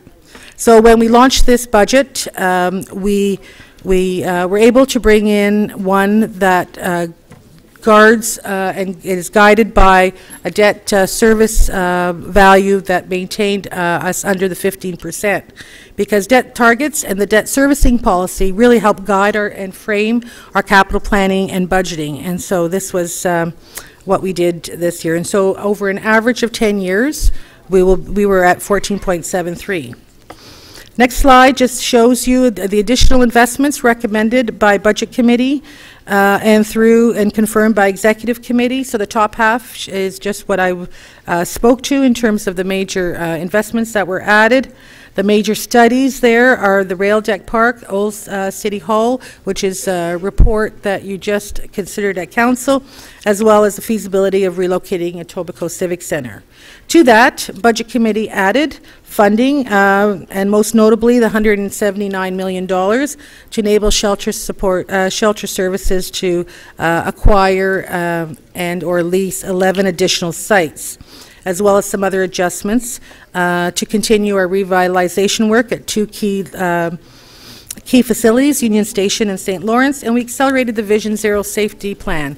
So that is also a key element. Next slide. So bringing all this together, the capital plan that's before you is just about $26 billion, or 65% of the entire capital budget and plan. That's worth just under $40 billion. Next slide. Again, the profiling here of both the budget on the left side and the 10-year capital plan on the right side. Very similar in their distribution, a little bit more in the 10-year period going to transit and transportation, primarily as it takes on in the latter part the values for Smart Track and our Scarborough Subway projects. In terms of where the money comes from, or where the money goes by project category, again, the left side is your budget, the right side is your 10-year capital plan, very similar in terms of its distribution. Just to note, though, in the 10-year period, 51%, only about 50% of this budget is actually going to state of good repair, while the other balance is going to service improvement and growth projects. And so this will continue to be the challenge of how we balance those requirements. Next slide. So the next two slides really just take a moment to talk about state of good repair. We track this as a key indicator of how well we're doing in terms of ensuring that our assets are maintained in a state of good repair. If you were to place the Gardner into this mix, we would actually be seen to be reducing our state of good repair, but when you peel that away, it's actually rising. And so despite the $13 billion we're spending, we're seeing a marginal increase. And the next slide shows you specifically where we're seeing some of those pressure points. Transportation, which is essentially roads coming off their end of their life cycle, facilities, especially fire stations and such, continue to be a challenge. The TTC spending and parks, forestry and recreation sites continue to rise. And in the Toronto Public Library, of course, we continue to have to deal with state of good repair at their locations. One of the issues, of course, is as staff continue to update the condition of their assets, these numbers continue to move. So this year the focus was on TCHC, state of good repair, and so over the next 4 years we'll be trying to focus our attention in these key areas. Finally, where's the money come from? So slide 51 shows you the distribution of funds. On the left side, 45% comes from our debt and our capital from current funding source. And on the right-hand side, the similar value of 44% for those two sources, but there's a shift in the amount because the capital from current is actually increasing from 12% in the budget to 21% over the 10-year periods as we continue through our policy of increasing it by 10%, thereby helping to mitigate our debt servicing costs. And finally, on the left side, on the right side, you'll see the addition of the provincial gas tax that wasn't there last year. So as a result of this capital plan, what you will see is debt servicing going up over the 10-year period. 2018, $569 million, and by 2027, $788 million, representing net debt of almost $5 billion in 2018 and almost and about $6 billion in 2027. And when you then try to look at what that means on our debt service ratio, we're still under the 15% at 14.94 over that average, but I must point to you the fact that in 18 and 19 it's quite low, which is keeping that average down. So we're going to have to spend some time doing additional work on the expenditure side, as well as looking to new revenues to help bridge that. We will also need to revisit the policy to ensure that's the right level for us. So final points on this budget. So the budget process, we're at the end of it. I do want to remind councillors that one of the key things that we did this year was continue the work on looking at the equity impacts embedded in this budget. So this is year 2, and we will continue to improve that process as we move into the next term of council. Any information that folks want about the budget is on the budget website as we continue to provide information to help inform and educate and engage the public as well. And today is your day to make your final decisions. And with that, Madam Speaker, the presentation is done. Thank you.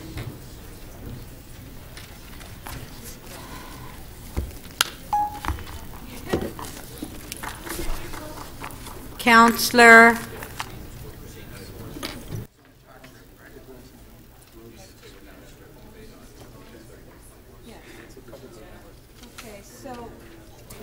now we'll start the debate. Questions on EX 31.1, which is the property tax rate. Councillor Perks. Thank you very much, Madam Speaker. To either the City Manager or the Chief Financial Officer, can you recall, or can anyone on your staff recall, a single instance of the City of Toronto foreclosing on a residential property for non-payment of property taxes? No, to the best of my recollection, on residential property, that rarely, if ever, happens. And I asked you this to investigate this, and your staff couldn't find an example recently. Correct. Correct? So the City of Toronto, literally, if someone can't afford the property taxes we put in place, we do not force sale and put them out of their homes. So property tax, residential property tax. So the effective tax rate on residential property is 0.66 of the value of the property.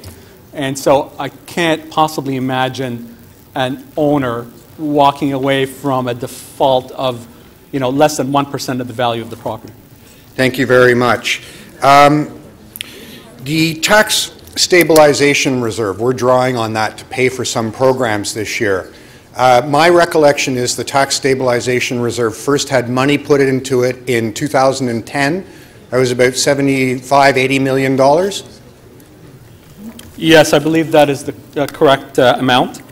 And what will it be at the end of 2018 if we approve the budget as written here? Through the Speaker, I think if Council approves the budget as presented, the balance in that reserve will amount to $13.7 million. Having said that, Council has a surplus management policy which allows the CFO to utilize previous year's surplus to replenish reserve funds. I understand that, but in the budget we are voting on as a council, we will be leaving the tax stabilization rate $65 million shorter than it was when it first got funded in 2010. Is that correct? Through the Speaker, I think we should really be comparing apples to apples. And in my view, with the replenishment from surplus, that's the amount that ought to be compared to the 2010 amount that's quoted by the councillor.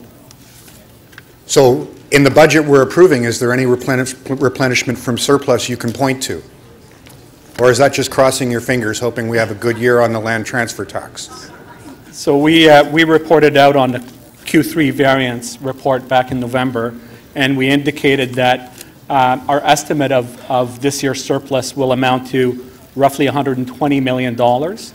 And the surplus management policy allows the CFO to take 25% of that and allocate it to reserves. And the current budget we have, where are you allocating that surplus? That amount is allocated when the books are closed. Okay, thank you. In April of this year. To the TTC, the chief planner tells me that the population growth in the City of Toronto is about 35,000 people, 30 to 35,000 people a year. How many riders over the last 2 years have been added to the TTC?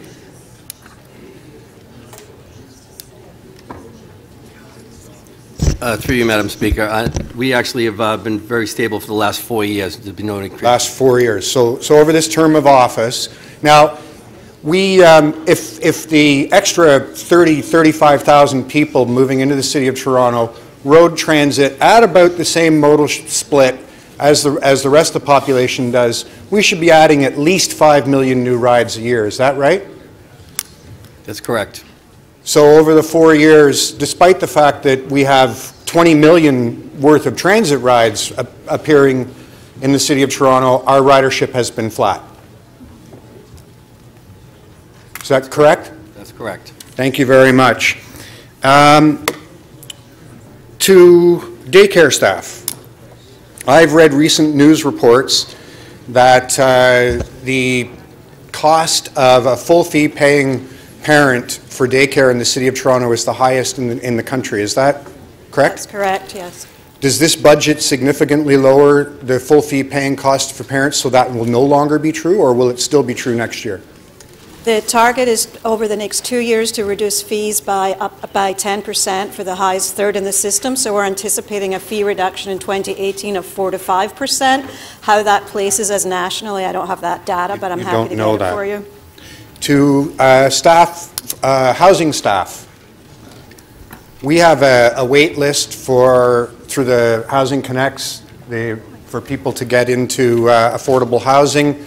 Did that wait list grow last year or shrink? That was your last question. Through the chair, it grew. Thank you. Councillor Ford. Thank you, Madam Speaker. Through you to staff. Just like to start off with more of a high-level question, maybe through the Speaker to the City Manager. Last year's budget process, you were very much concerned about the direction the city was going in the finances.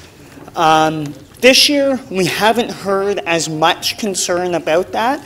So I guess my question is, where has the city come in the last year, and where do you see us going?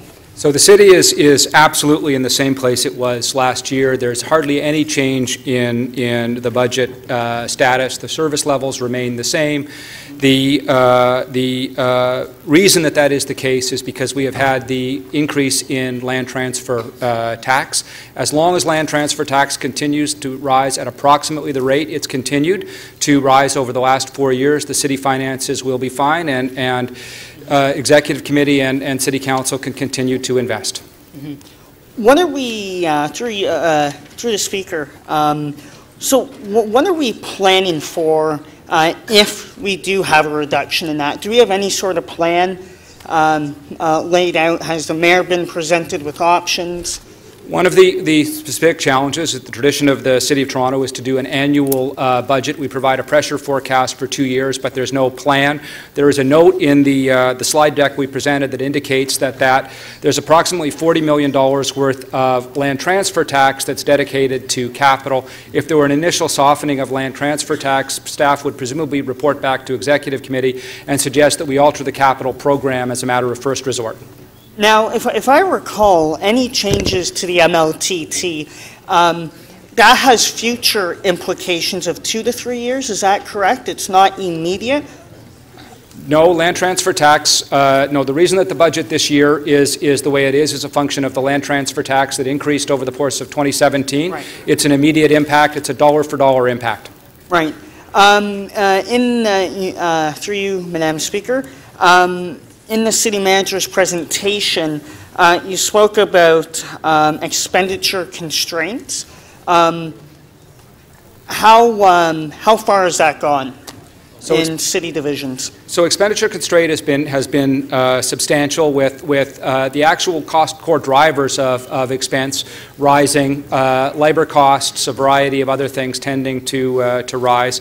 The city has kept, for almost all programs, city has kept the increase prior to the Executive Committee budget at 0.8%. That 0.8 is driven by largely by debt, and that 0.8 is driven by largely by things like Toronto York expenditure, Toronto York subway, a service increase.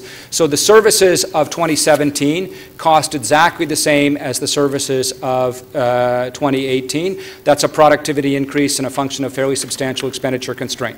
Right. So, you know, I think everyone in this room has heard over the last couple of years, specifically this year, about other governments coming to the table wanting to invest through a number of projects, which we still have outstanding on our books, many of them, which I've seen. Have we seen any further commitment from other levels of government to come in and help the City of Toronto move our larger infrastructure projects forward? And I will answer that question, but before I do, I need to just make sure I complete the answer to the last question. And just to be completely clear, in prior years, the City Council, particularly in 2017, was very reluctant to accept staff recommendation of constraints. So what we've done is impose constraints without affecting service levels. In prior years, staff had proposed service level reductions. Council had rejected that.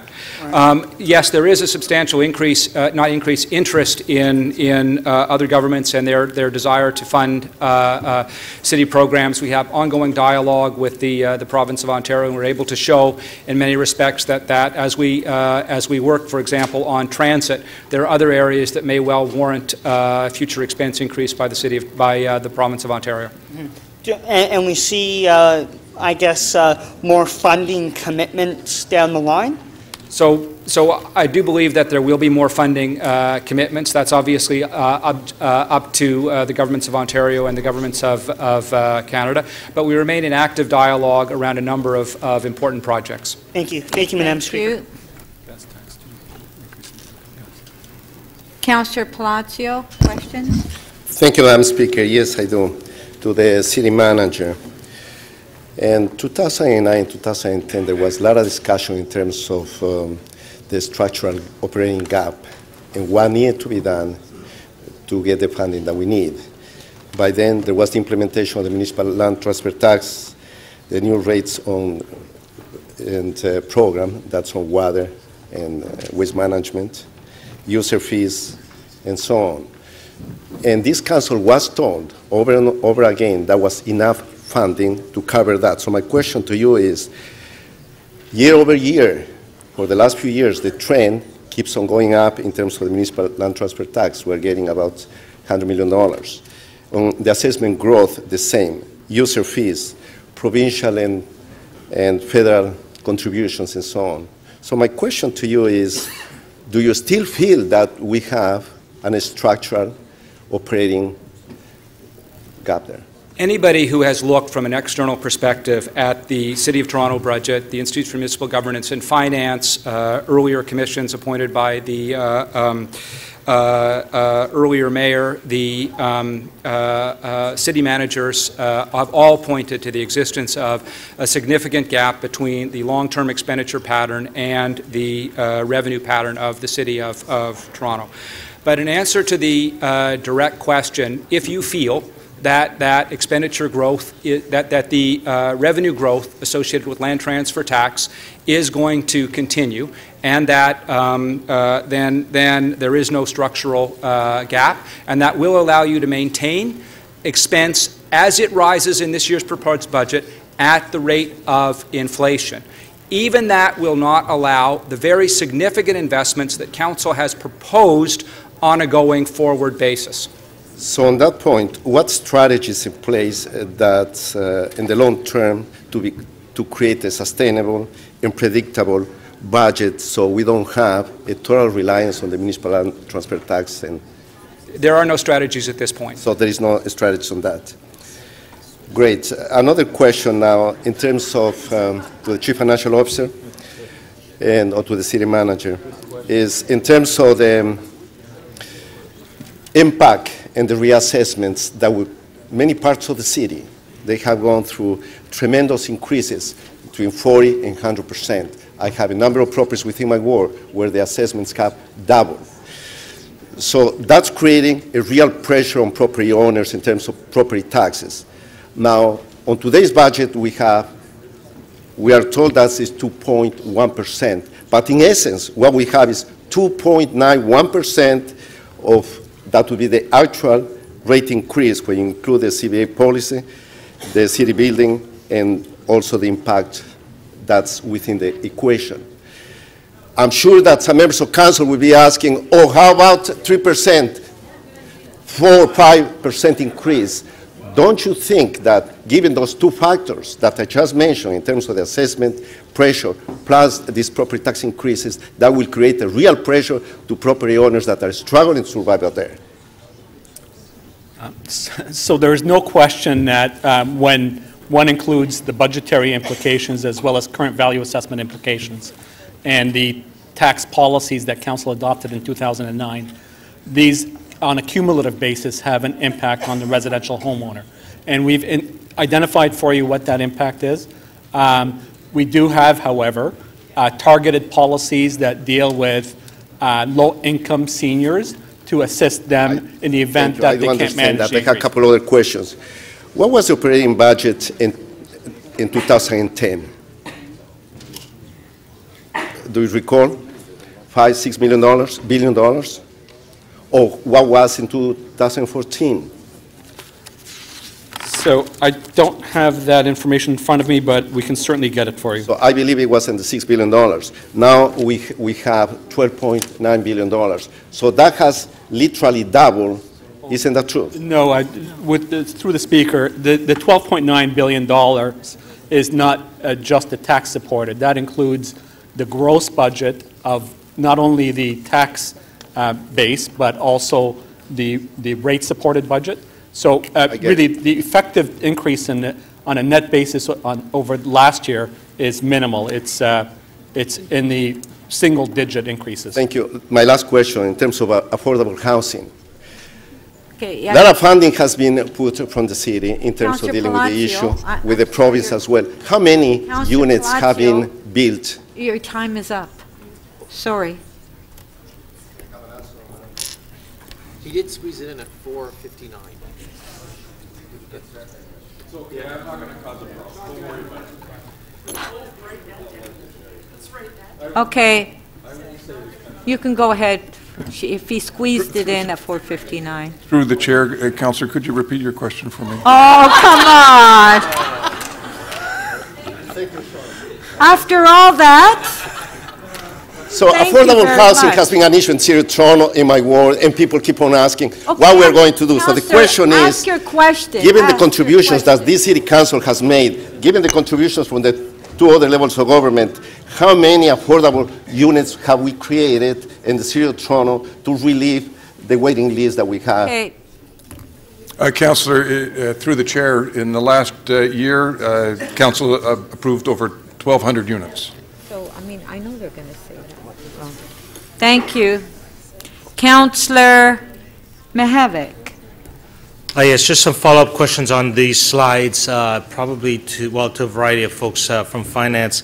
On slide number 12, the real per capita. I'm just wondering if my math is correct. I did a quick calculation. If we have gone from 4,480 per capita in 2010, and we're at in 2018, we're $172 less on a per capita basis. Are you with me so far? And if you multiply that times 2.9 million dollars, my math says that if we stuck with the per capita, we would have an additional income of $500 million. Is my math right? If we did per capita. Through the Speaker, if we were to equalize that amount, it would require an additional $500 million. $500 million? Correct. Okay, and that takes into account inflation and all, and it's a $500 million difference. That takes into account not just inflation, adjusting for inflation, but also adjusting for population growth. Right, right. Okay, that's great. Thank you. Then on page 37, the last, slide 37, just so I understand the size of the structural gap, the 24 million, that includes TCHC, is that correct, on the 77 on the right? That's largely TCHC, right? Yes. And 53 million includes the TTC reserve fund, the that's correct. One-time parking, the TTC, I said that, and the tax stabilization. Those are the main drivers, as well as another 5.8 in children's services for the occupancy grants. And that's going to add to pressures in 2019? That's correct. Of course. Okay. And then one last question. I just, because there's a variety of opinions. Sorry, just one sec here. Yes. In terms of the inflation, slide 17, if you could go there for a second here. Why is it that we calculate inflation, like the inflation, that chart to me says that the inflation rate that we're increasing really is 1.47, all in. Why are we only taking one piece of that to calculate the inflation rate and not, well, another piece? Why don't we say commercial or industrial? But certainly, I think the strongest argument is that when we're talking about the inflation rate, that 1.47 should be 2.1, and then you spread it out. Isn't that a fairer method, a more true method of explaining inflation rate? So I think through the Speaker, I think the direction was that the residential rate payer should not absorb anything beyond the inflation rate, which was assessed at 2.1%.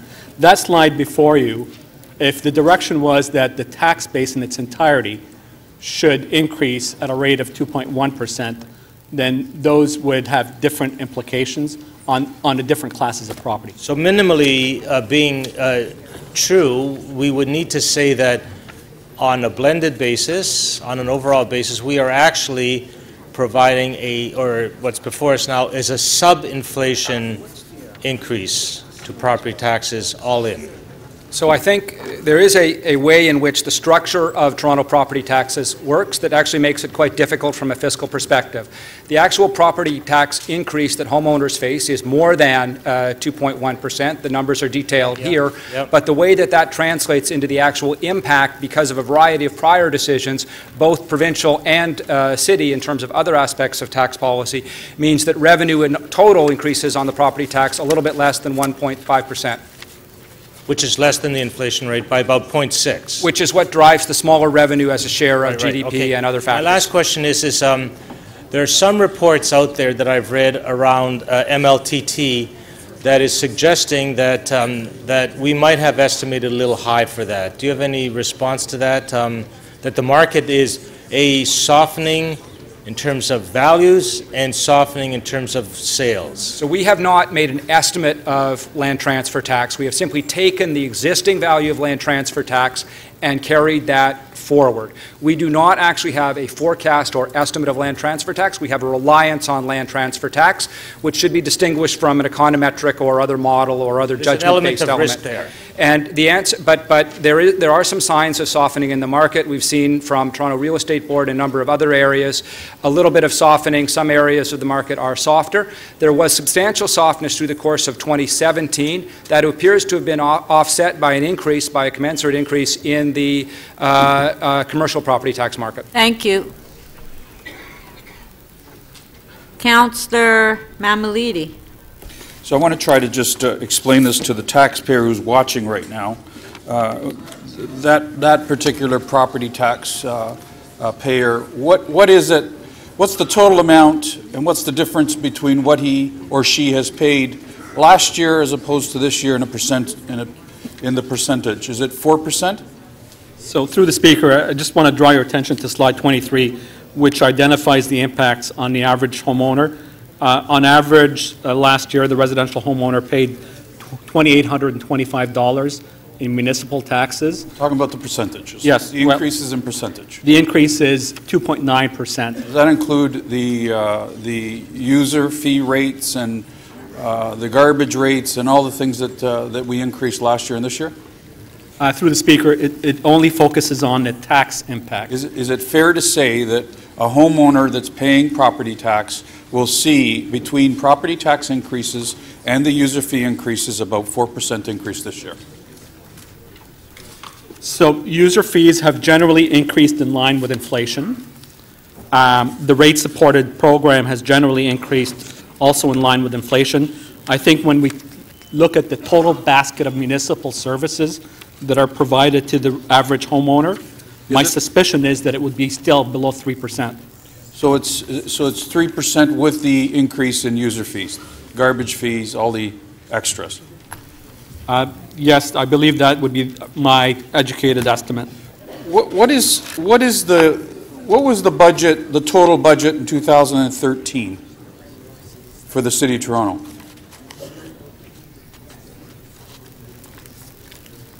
So I can ask finance staff to retrieve that information. I don't have it before me. Perhaps you can get that before I finish my questions. I'd like to know the difference between 2013 and this proposed budget in terms of our total budget. I don't know if they did. Does the staff have that information? So it's going to take some time, Speaker, and we'll provide so it. Okay, Councillor how many Councillor Mamlee, do you want me to hold you? You can wait till later to finish your question. I'd like that. I'd like that information. Yeah. No, I know, but they don't have it yet. So why don't we wait until they get that information, and you can continue once they get that information. How long will it take? Minutes. I don't think it should take very long. I would say less than a half hour. Okay. Okay. So they can just let council know what that figure is, right? Okay. So you want to continue? Okay. Go ahead. Go ahead. How many managers or staff have we hired over the last 3 years, and how many are we proposing to hire with this budget? New staff positions. Again, we will take that question as notice. We haven't summed them up for the last 3 years exactly. The total staff complement was reviewed in some detail by slide 35. Yeah, so you would have those numbers then, if they were reviewed in detail. The 3-year assessment we can obviously add up. The other numbers you refer to are on slide 35. So how many, for the sake of people that are watching this council chamber, how many new staff positions have been put in place over the last 3 years, and how many are we proposing with this budget? Through the Speaker, the information is contained in slides 34 and 35. With respect to the operating levy, the number of increases in approved positions has been approximately 221. So we've added 221 new staff positions. Are they manager positions? No, these, for the most part, I would say in excess of 90% of those positions are frontline delivery staff that deliver programs, enhanced programs that are proposed in this budget. How many are we proposing with this budget? Excuse me? Is that a total with this budget as well, 221? 221.7, yes. Okay. Earlier, Councillor Palacio asked about contingency plans. Why is it that we would anticipate that development charges and our land transfer taxes are going to go down and our revenues are going to go down? And we are not suggesting at all that we have a contingency plan if that's the case. Why are we not doing that? Councillor, the budget is done on an annual basis. If there is a change in land transfers tax, staff would come back. The initial approach, we presume, would be to suggest that the $40 million worth of land transfer tax increment that is devoted to capital, that we would, at an initial blush, run at that. But the reality is that if land transfer tax were to decrease, we would require policy decisions that would properly be put in front of this council. That is not something that we can anticipate because of the rate at which that change would happen. So we're letting the politicians decide on that at the last minute. That is your job, yes. Okay, so that's our job. All right, so let's talk about what your job might be, okay? Because I would imagine that if... Councillor, okay, hold on. Fair. Yeah. Councillor Mamalidi, can you please, you have 5 seconds left. Okay. The only thing I... Please, Councillor Carroll, please stop interrupting. Okay, please. Councillor Carroll, please. Okay, Councillor Mamalidi, ask your question. My question is, I would assume that our staff have been privy to a lot of the studies that have been out there with respect to the transfer taxes, the land transfer taxes, and the development charges, and there's speculation, huge speculations through those particular studies that this is going to drop. Okay, so my question to you is, if you've seen them, if you know that that's the case, why are we not deciding through a recommendation through staff to deal with that at this budget instead of increasing the budget? Okay, that was your last question. And I do apologize for my earlier answer. I want to be clear. I deeply respect council. I don't mean to imply in a negative way that it's your job. It is my strong view that policy decisions are properly made by council, and any by council as a whole, and any reaction to a change in land transfer tax would most properly be brought forward to council. In the event that there were a softening in year of land transfer tax, the nature of the response would depend entirely on the rapidness or the impact in which that were to take place. As we indicated, the numbers for the first month of 2018 are holding constant. We provide you with the best possible information. And here, however, is the core reality. Nobody understands what will happen to the future of land transfer tax. If we did, we would not be advising the City of Toronto. We would be engaging in commercial activities to that respect. Thank you. Councillor Carroll, questions? Thank you, Madam Speaker. My questions are with respect to debt and the capital budget. I ask them now while we're discussing rate because I want to get at the impact of the property tax rate on debt servicing. We have a capital plan just for this year of $3 billion, but I'm wondering if you can tell me the answer to my annual question. What is today our total debt issue, current debt issue? Certainly. So we issue bonds in the capital markets, and the total outstanding debt is roughly in the order of $6 billion on a gross basis. Against that, we accumulate revenues in the sinking fund. Right. And so, in effect, when one subtracts that amount that's held in reserves, the net outstanding debt is roughly $4.5 billion. Yeah.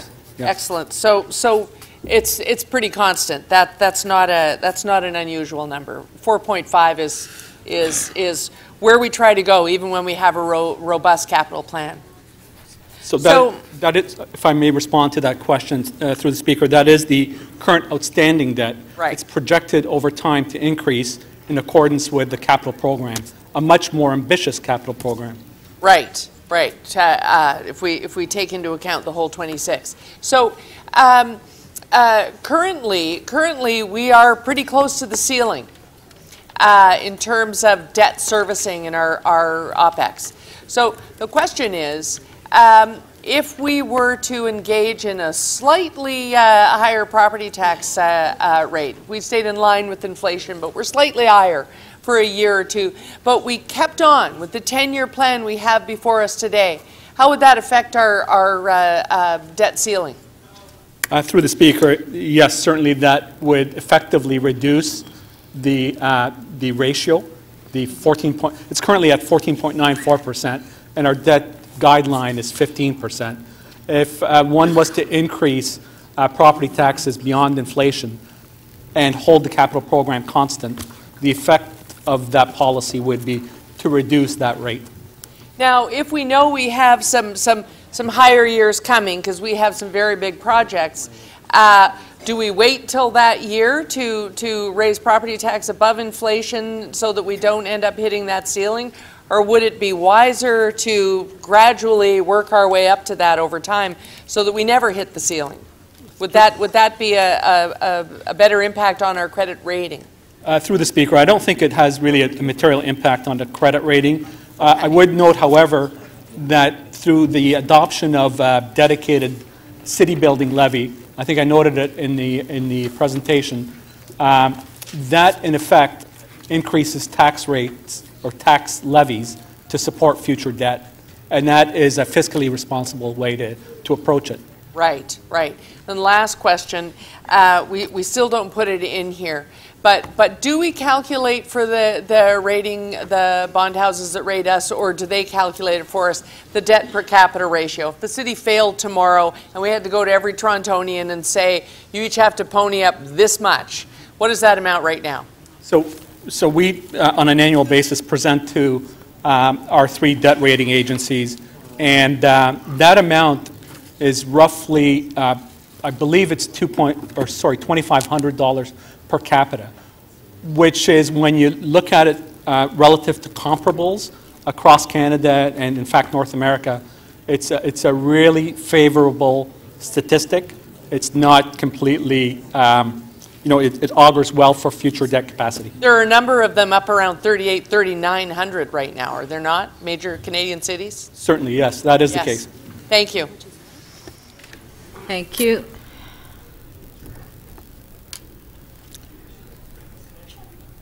Councillor Wong-Tam. Yes, thank you very much, Madam Speaker. Through you to staff, with respect to the municipal land transfer tax, recognizing that the real estate market is cyclical and it looks like we're heading to a bit of a softer economy, certainly the number of sales and transactions have started to decline. What are the measurements that could be in place for us to withstand some sharp drops? The budget is based on land transfer tax in 2018 at the same level was experienced in 2017. The only provision that we've taken the care to identify is that $40 million of that land transfer tax is devoted to capital.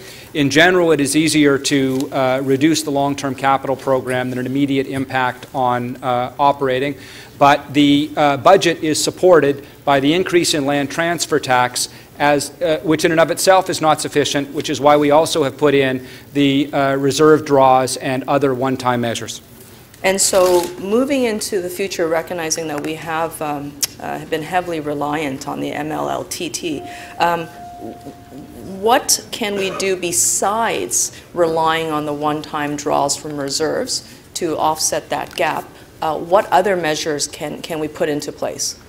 So the other measures can be a combination of 2 things, and in any event, they would likely be a combination. One would be further expenditure constraint. The City of Toronto has traditionally been not comfortable with actually reducing levels of service, but that's an obvious option. The other is increased revenue. Over this term of council, the City did ask for an increase in potential revenue associated with road pricing.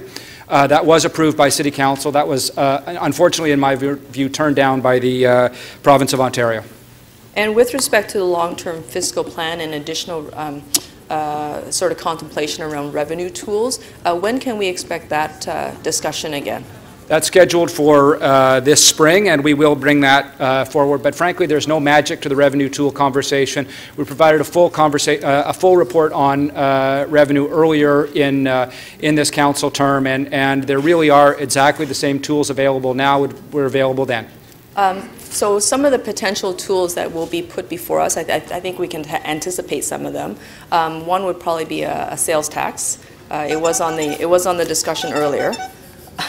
And I believe the vehicle registration tax, which we've successfully collected in the past with very little pass-through administration costs. I'm assuming that those 2 at the very least will be back on the table. They would be back on the table. I want to distinguish between them. The vehicle registration tax is, you are correct, a relatively efficient to collect tax. It's also, as of right, this council can decide it and receive it on a relatively quick basis. Things like sales tax at this point would require very, very significant changes in federal and provincial policy to accomplish. So things that we can do very quickly on the floor of the council within this budget discussion, within this meeting, that can bring us additional revenues beyond hiking up property taxes or making for adjustments beyond the rate of inflation, is really the vehicle registration tax. Is there anything else that we can do very quickly, adjustments? So beyond that, I think we've optimized the available revenue options that are available to us under CODA. The only thing, as the city manager has indicated, that's still outstanding is the vehicle registration tax, which, if implemented, would raise roughly $100 million a year. And so we've also, we canceled the vehicle registration tax back in 2010. Beginning of 2011. So in essence, we've actually lost the opportunity to collect $100 million every year, is working backward from then. Is that correct? Yes, I think that is a fair comment. Okay, so really, as we head into 2019, we've lost about $800 million worth of potential revenues that we could have put back into essential city services. I think the math is correct, yes. Okay, thank you very much.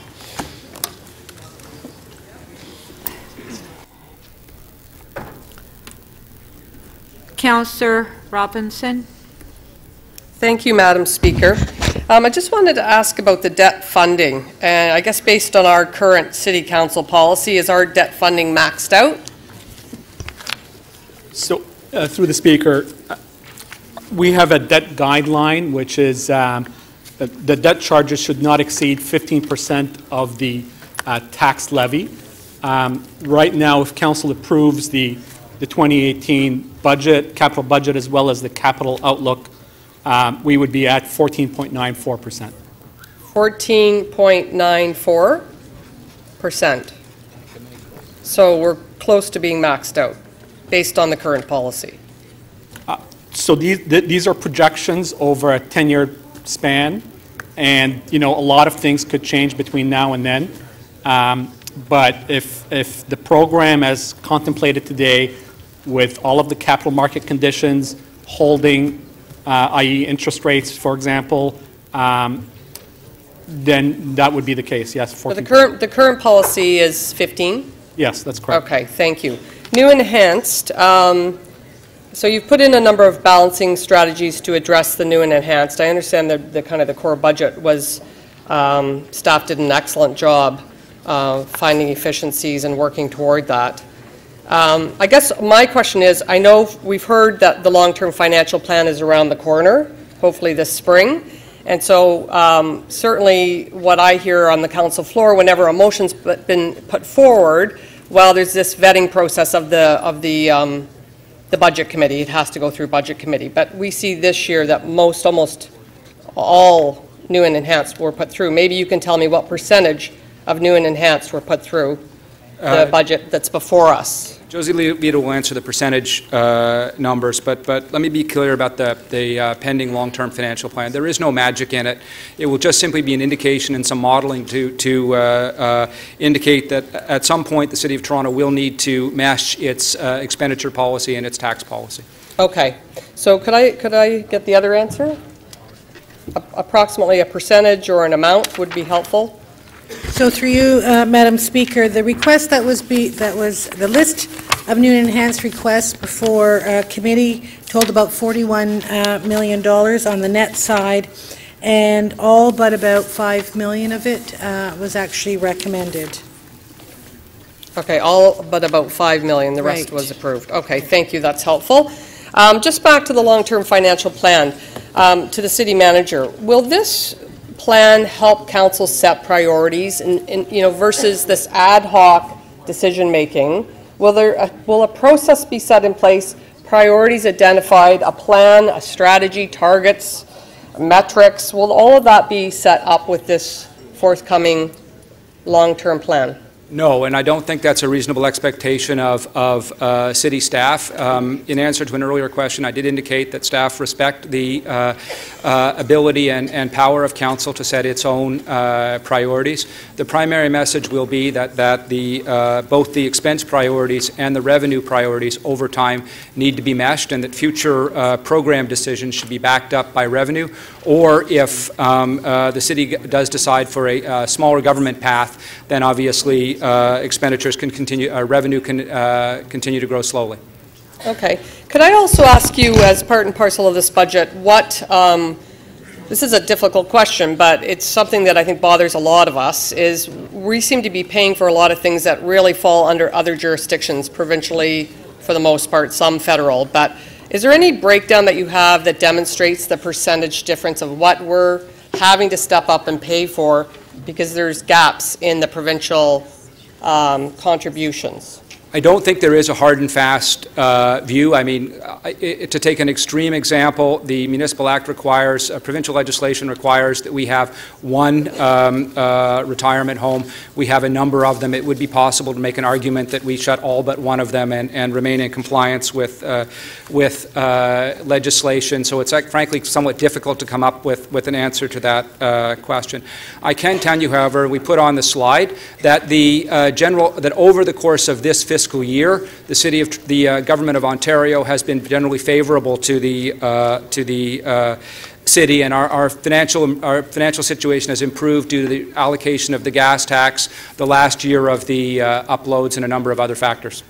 So would you say, though, that some of the things we are funding are really of a different jurisdiction, like really the responsibility of the provincial government?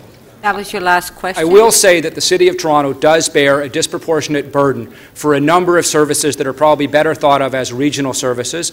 We have a disproportionate share of the housing stock and the expense associated with the housing stock. We pay a disproportionate share of the transit, and the ridership and the subsidies associated with that are a more significant burden on the City of Toronto than they are on other municipalities. So I would say that the City of Toronto does provide significant services that are of benefit to the broader region, and that is not always fully recognized in the transfers from the Province of Ontario or the Government of Canada. Thank you.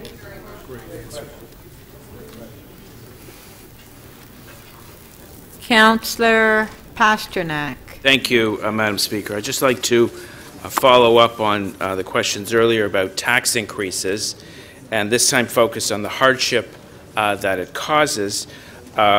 My question is for the interim Chief Financial Officer, because his name appears on this letter. I'm obviously not going to mention the address or the name, but how often do you have a tax sale property registration of a tax arrears certificate issued to people who cannot pay their property taxes? Through the Speaker, my understanding on the residential homeowner that does not happen often at all. So I've seen a few of these letters. So this is just an anomaly? So there may be, no, it's residential. There may be an instance where the city proceeds with a tax sale. However, it's not very frequent that we actually effect the tax sale. One has to also recognize that there are over 500,000 residential properties in the city. And, you know, if you have one or two, that may be the exception to the rule. Well, if I have a few, I'm just wondering what's across the city. Switching the subject slightly, we have a program. It's called I guess a tax increase deferment program. Is that right? How many residences across the city participate in that? So we have two programs through the Speaker. One is a tax deferral program. The other is a tax cancellation program, and I'm advised that roughly 12,000 applicants are entitled to under those two programs. Now, we have within our tax bill envelope an option for the good people of Toronto who feel they should be paying more taxes to make a donation to the City of Toronto. Could you just give us the number on how much in 2017 the residents of Toronto contributed to that fund? So this is a voluntary check to the city for those who feel they should be paying more. Yes, so the donations that were received last year are estimated to amount to, I believe, $20 million. I think that's an estimate, but I would like to discuss it with my Director of Revenue Services just to confirm the number. So people have written a check of $20 million in total on the voluntary. I mean, usually in the past it had been about $30,000. So subject to confirmation, I think that was the total donations that were received by the City of Toronto. It may not have happened pursuant to that program. It may have happened pursuant to other programs, but in total, the donations are estimated to be in the order of $20 million. All right, but the program I'm talking about in the past, it was a little under $35,000 for the last few years is my recollection of it. I'd like to move to TCH now, and hopefully there's someone here who can answer. It's said that there's approximately 600 units within TCH that are uninhabitable, and they require a significant state of repair to get into a habitable state. Is that number correct or close? Through the chair, just 1 second. TCH staff's coming down. If you can hold my time, Madam Speaker. Councillor Pasternak, just a sec. Just a sec. Put in your... That's an operating budget question. When we get to item 2, Yeah. on the tax. That, Councillor Pasternak, when we get to item 2, you can ask that question, okay? Is TCH here? Yes. I see familiar faces. So. No, when we get to item 2, we're at item 1 now.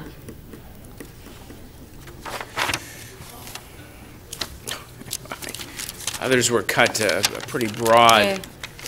Do you have any other questions? I do have other questions. Others seem to have been cut pretty loose. I put your time on hold. So you're saying the TCH questions cannot be answered now? That's part of the... And nor the shelter questions? On the second item you can, yes. Okay. Then we'll leave it for now. Okay. Councillor Burnside. Thank you, Madam Speaker. Through you to the city manager. Further to Councillor Wong-Tam's questions, really, the only other tool we really have that would generate a lot of extra revenue would be increase in property taxes. Is that correct? If we needed more money?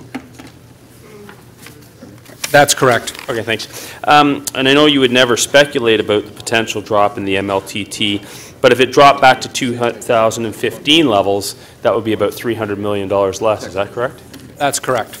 And if my math is reasonably good, that would mean a 10% property tax increase. Is that correct? Yes. Okay. So if we were to increase taxes by, let's say, well, whatever number, as some would call for now, and increase what the city does, and the MLTT were to collapse, where do we stand?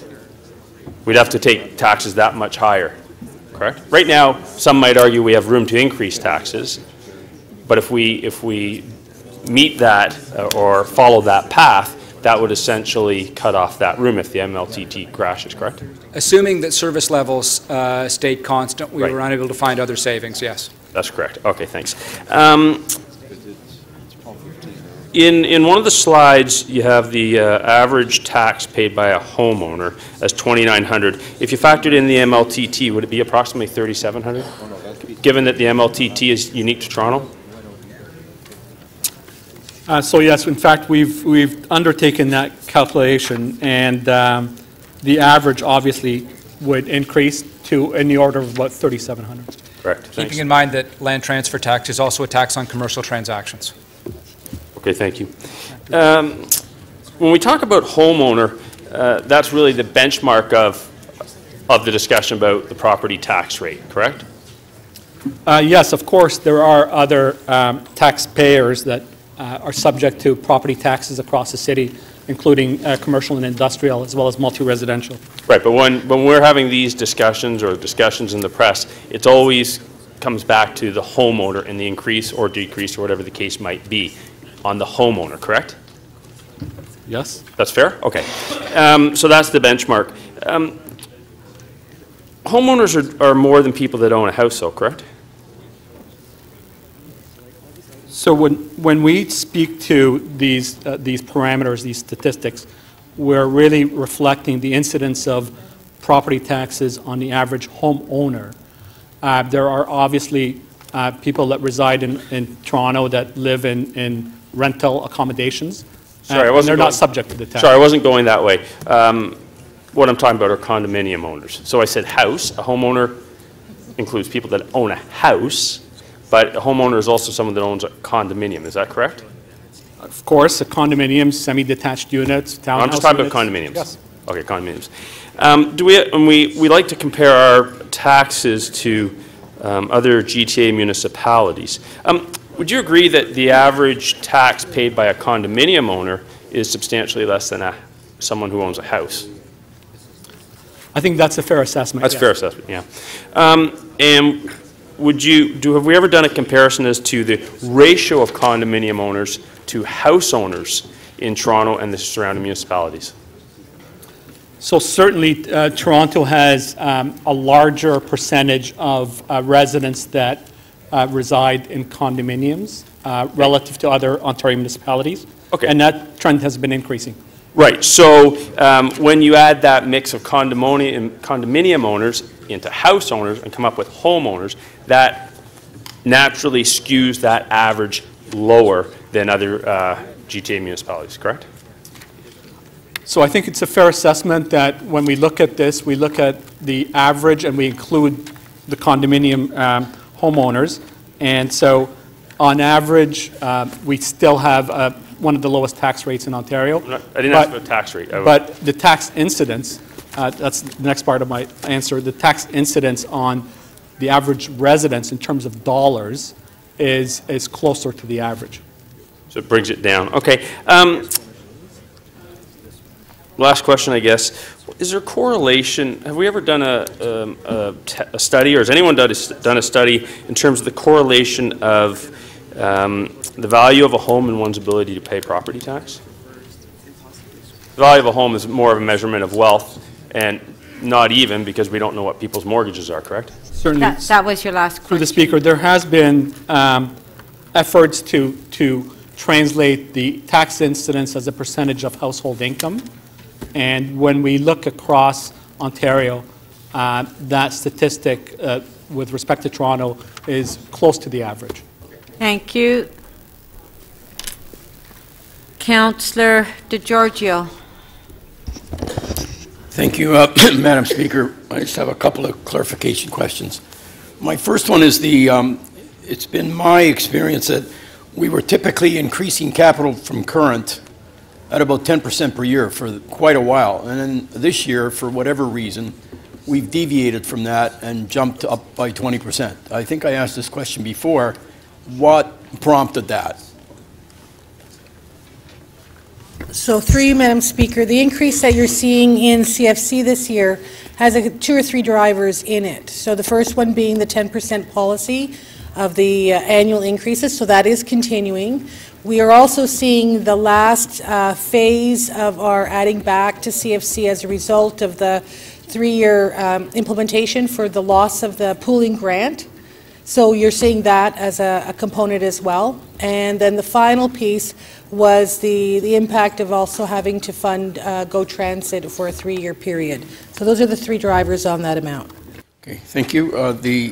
On slide 13, just again for clarification, we've got city revenues as percentage of GDP.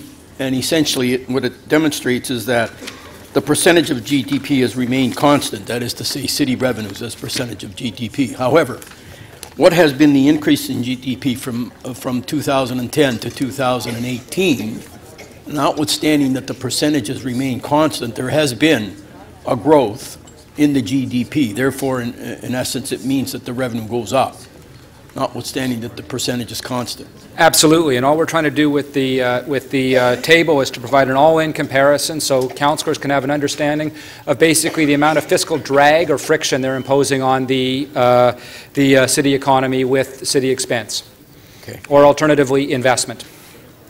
And then in slide 12, given that we assume that revenue has gone up even marginally every year, but in slide 12 what basically says is that the per capita spending has gone down.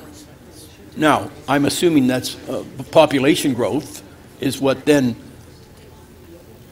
would take care of the additional revenue that's being generated. I mean, so I just want to make sure, and I think you've made it clear that the reduction in per capita spending has been a consequence of productivity and not so much that we're actually spending less, you know, for services. So I think there are two things that are important here. The first is three things. The first is there is change within the bars, within the composition. The second point is that when measured appropriately, when we actually try and normalize, take away inflation and population growth, get a sense of the per-person burden, per resident burden, the burden has been relatively constant over time, even dropping a little bit. But at the same time, it's probably important to note that while we don't calculate it, the City Council has produced a large number of increased services. For example, increased investments in child care, increased investments in transit, a variety of other things. The explanation for that is we are getting more service for roughly the same amount of fiscal consequence, the amount of fiscal impact on taxpayers in the City of Toronto. Thank you. Thank you. Councillor Campbell. Thank you, Madam Speaker. Through you to Mr. Wallace. On slide 36, it's the MLTT trend. And although we have said that the increase in 2017 was $95 million, the slide actually shows that the actual in 2016 was $638 million, and the actual in 2017 was $803 million, which is a $170 million increase. Am I reading that correctly? So, I guess my next question is, and it was asked previously about a contingency plan, and we don't have a contingency plan.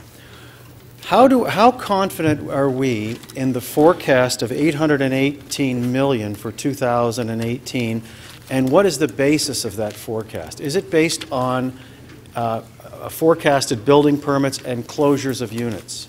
So there was a staff preliminary budget that was put in front of Budget Committee and then in front of Executive Committee.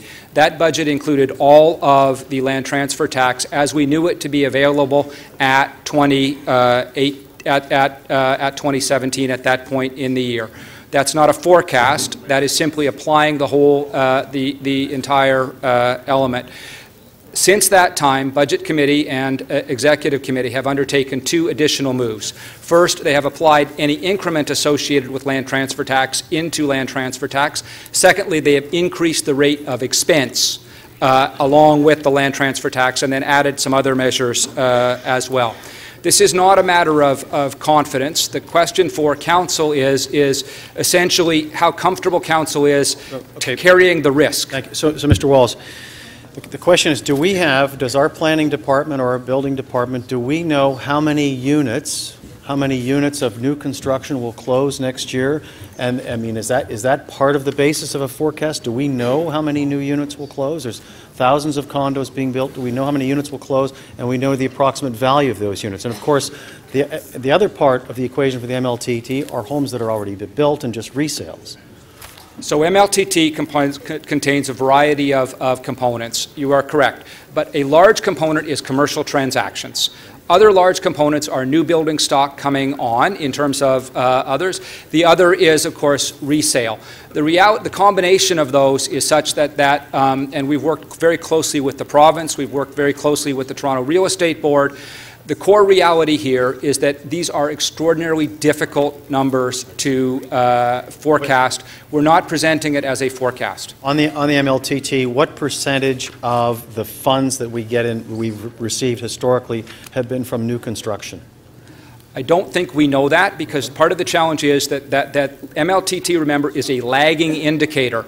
What we are taxing is the transactions as they close. We are not tracking the origin of that transaction. Okay, so what percentage, now let's say we have to respond, and I don't know how quickly we would have to respond, but let's say we had to have a $50 million response fairly quickly. What percentage of the city's budget are fully funded salaries? So in other words, not provincially funded or partially funded, but what percentage of our overall $11.11 billion budget come out of salaries? The gross is about 50%. About 50%. Yeah. So if we had to come up with a $50 million solution, it may or may not involve laying off people. A $50 million solution would probably come in the first instance. The staff recommendation would likely be, and it would obviously depend on the time, but would likely to be to reduce the rate of capital expense over a period of time relatively gradually, as City did when it faced a $100-odd million reduction in 2013 from the province. A more substantial reduction, there'd obviously be a series of choices around potential tax expenditure reductions that could include staff impacts. Could also include freezes or other measures. Got it. Okay, so my last question is on the gasoline tax. When the province and the Premier decided not to allow us to toll the roads, they said they were going to give us an extra 1%, and that was going to come up to something like $152 million or something in that neighborhood. And that was, they gave that to all municipalities. Does that not take an effect until 2019? Through the Speaker, that's correct. It's in fact an additional 2 cents per liter, and it's phased in beginning in 2019. And so in the estimates here, we forecasted the gasoline tax flat at $91 million. Why did we do that? Wouldn't we have anticipated an increase? We've in fact taken the increase to the capital budget and allowed for a substantial investment in capital. Thank you. Oh, thank you. Thank you. Before, just a sec, Councillor Pasternak asked a question earlier on the total amount that, funds that we've received in contributions. And I think there was maybe a misunderstanding on that question, but there is clarification. So if I ask the staff to clarify that. Thank you for the opportunity to clarify the response. It's in fact $30,000 roughly that we collect from voluntary donations as part of the tax payment program, and the $20 million refers to total donations across corporately. Yes, Councillor Pasternak? Do I have my time back now? I can continue on? Yes. Well, but I just wanted a clarification of your question because I knew the amount was incorrect, so I wanted it to be corrected. Okay, we'll leave it at that. Yes. Thank you. And so does anybody, or do we want to answer Councillor Mamalides' question after lunch? We'll have the information, correct? Or do you have it now? So we do have the information now, Speaker. Okay. The 2013 net levy was $3.712 billion as compared to the current levy, which is before you at 4.16. Okay, thank you. Oh, okay, so do you want to do that after lunch because it's 12? Okay, Councillor Mamalidi? It wasn't the question. The question is, what was the budget in 2013 that the city had? What was the total budget? And what is the total budget that we're recommending for 2018? Okay, so maybe the staff will have that after lunch. We have that information. The total tax-supported budget in 2013 was $2.432 billion. Sorry, $9.432 billion. That makes sense, okay. Okay. So and this year? 11.11. Okay.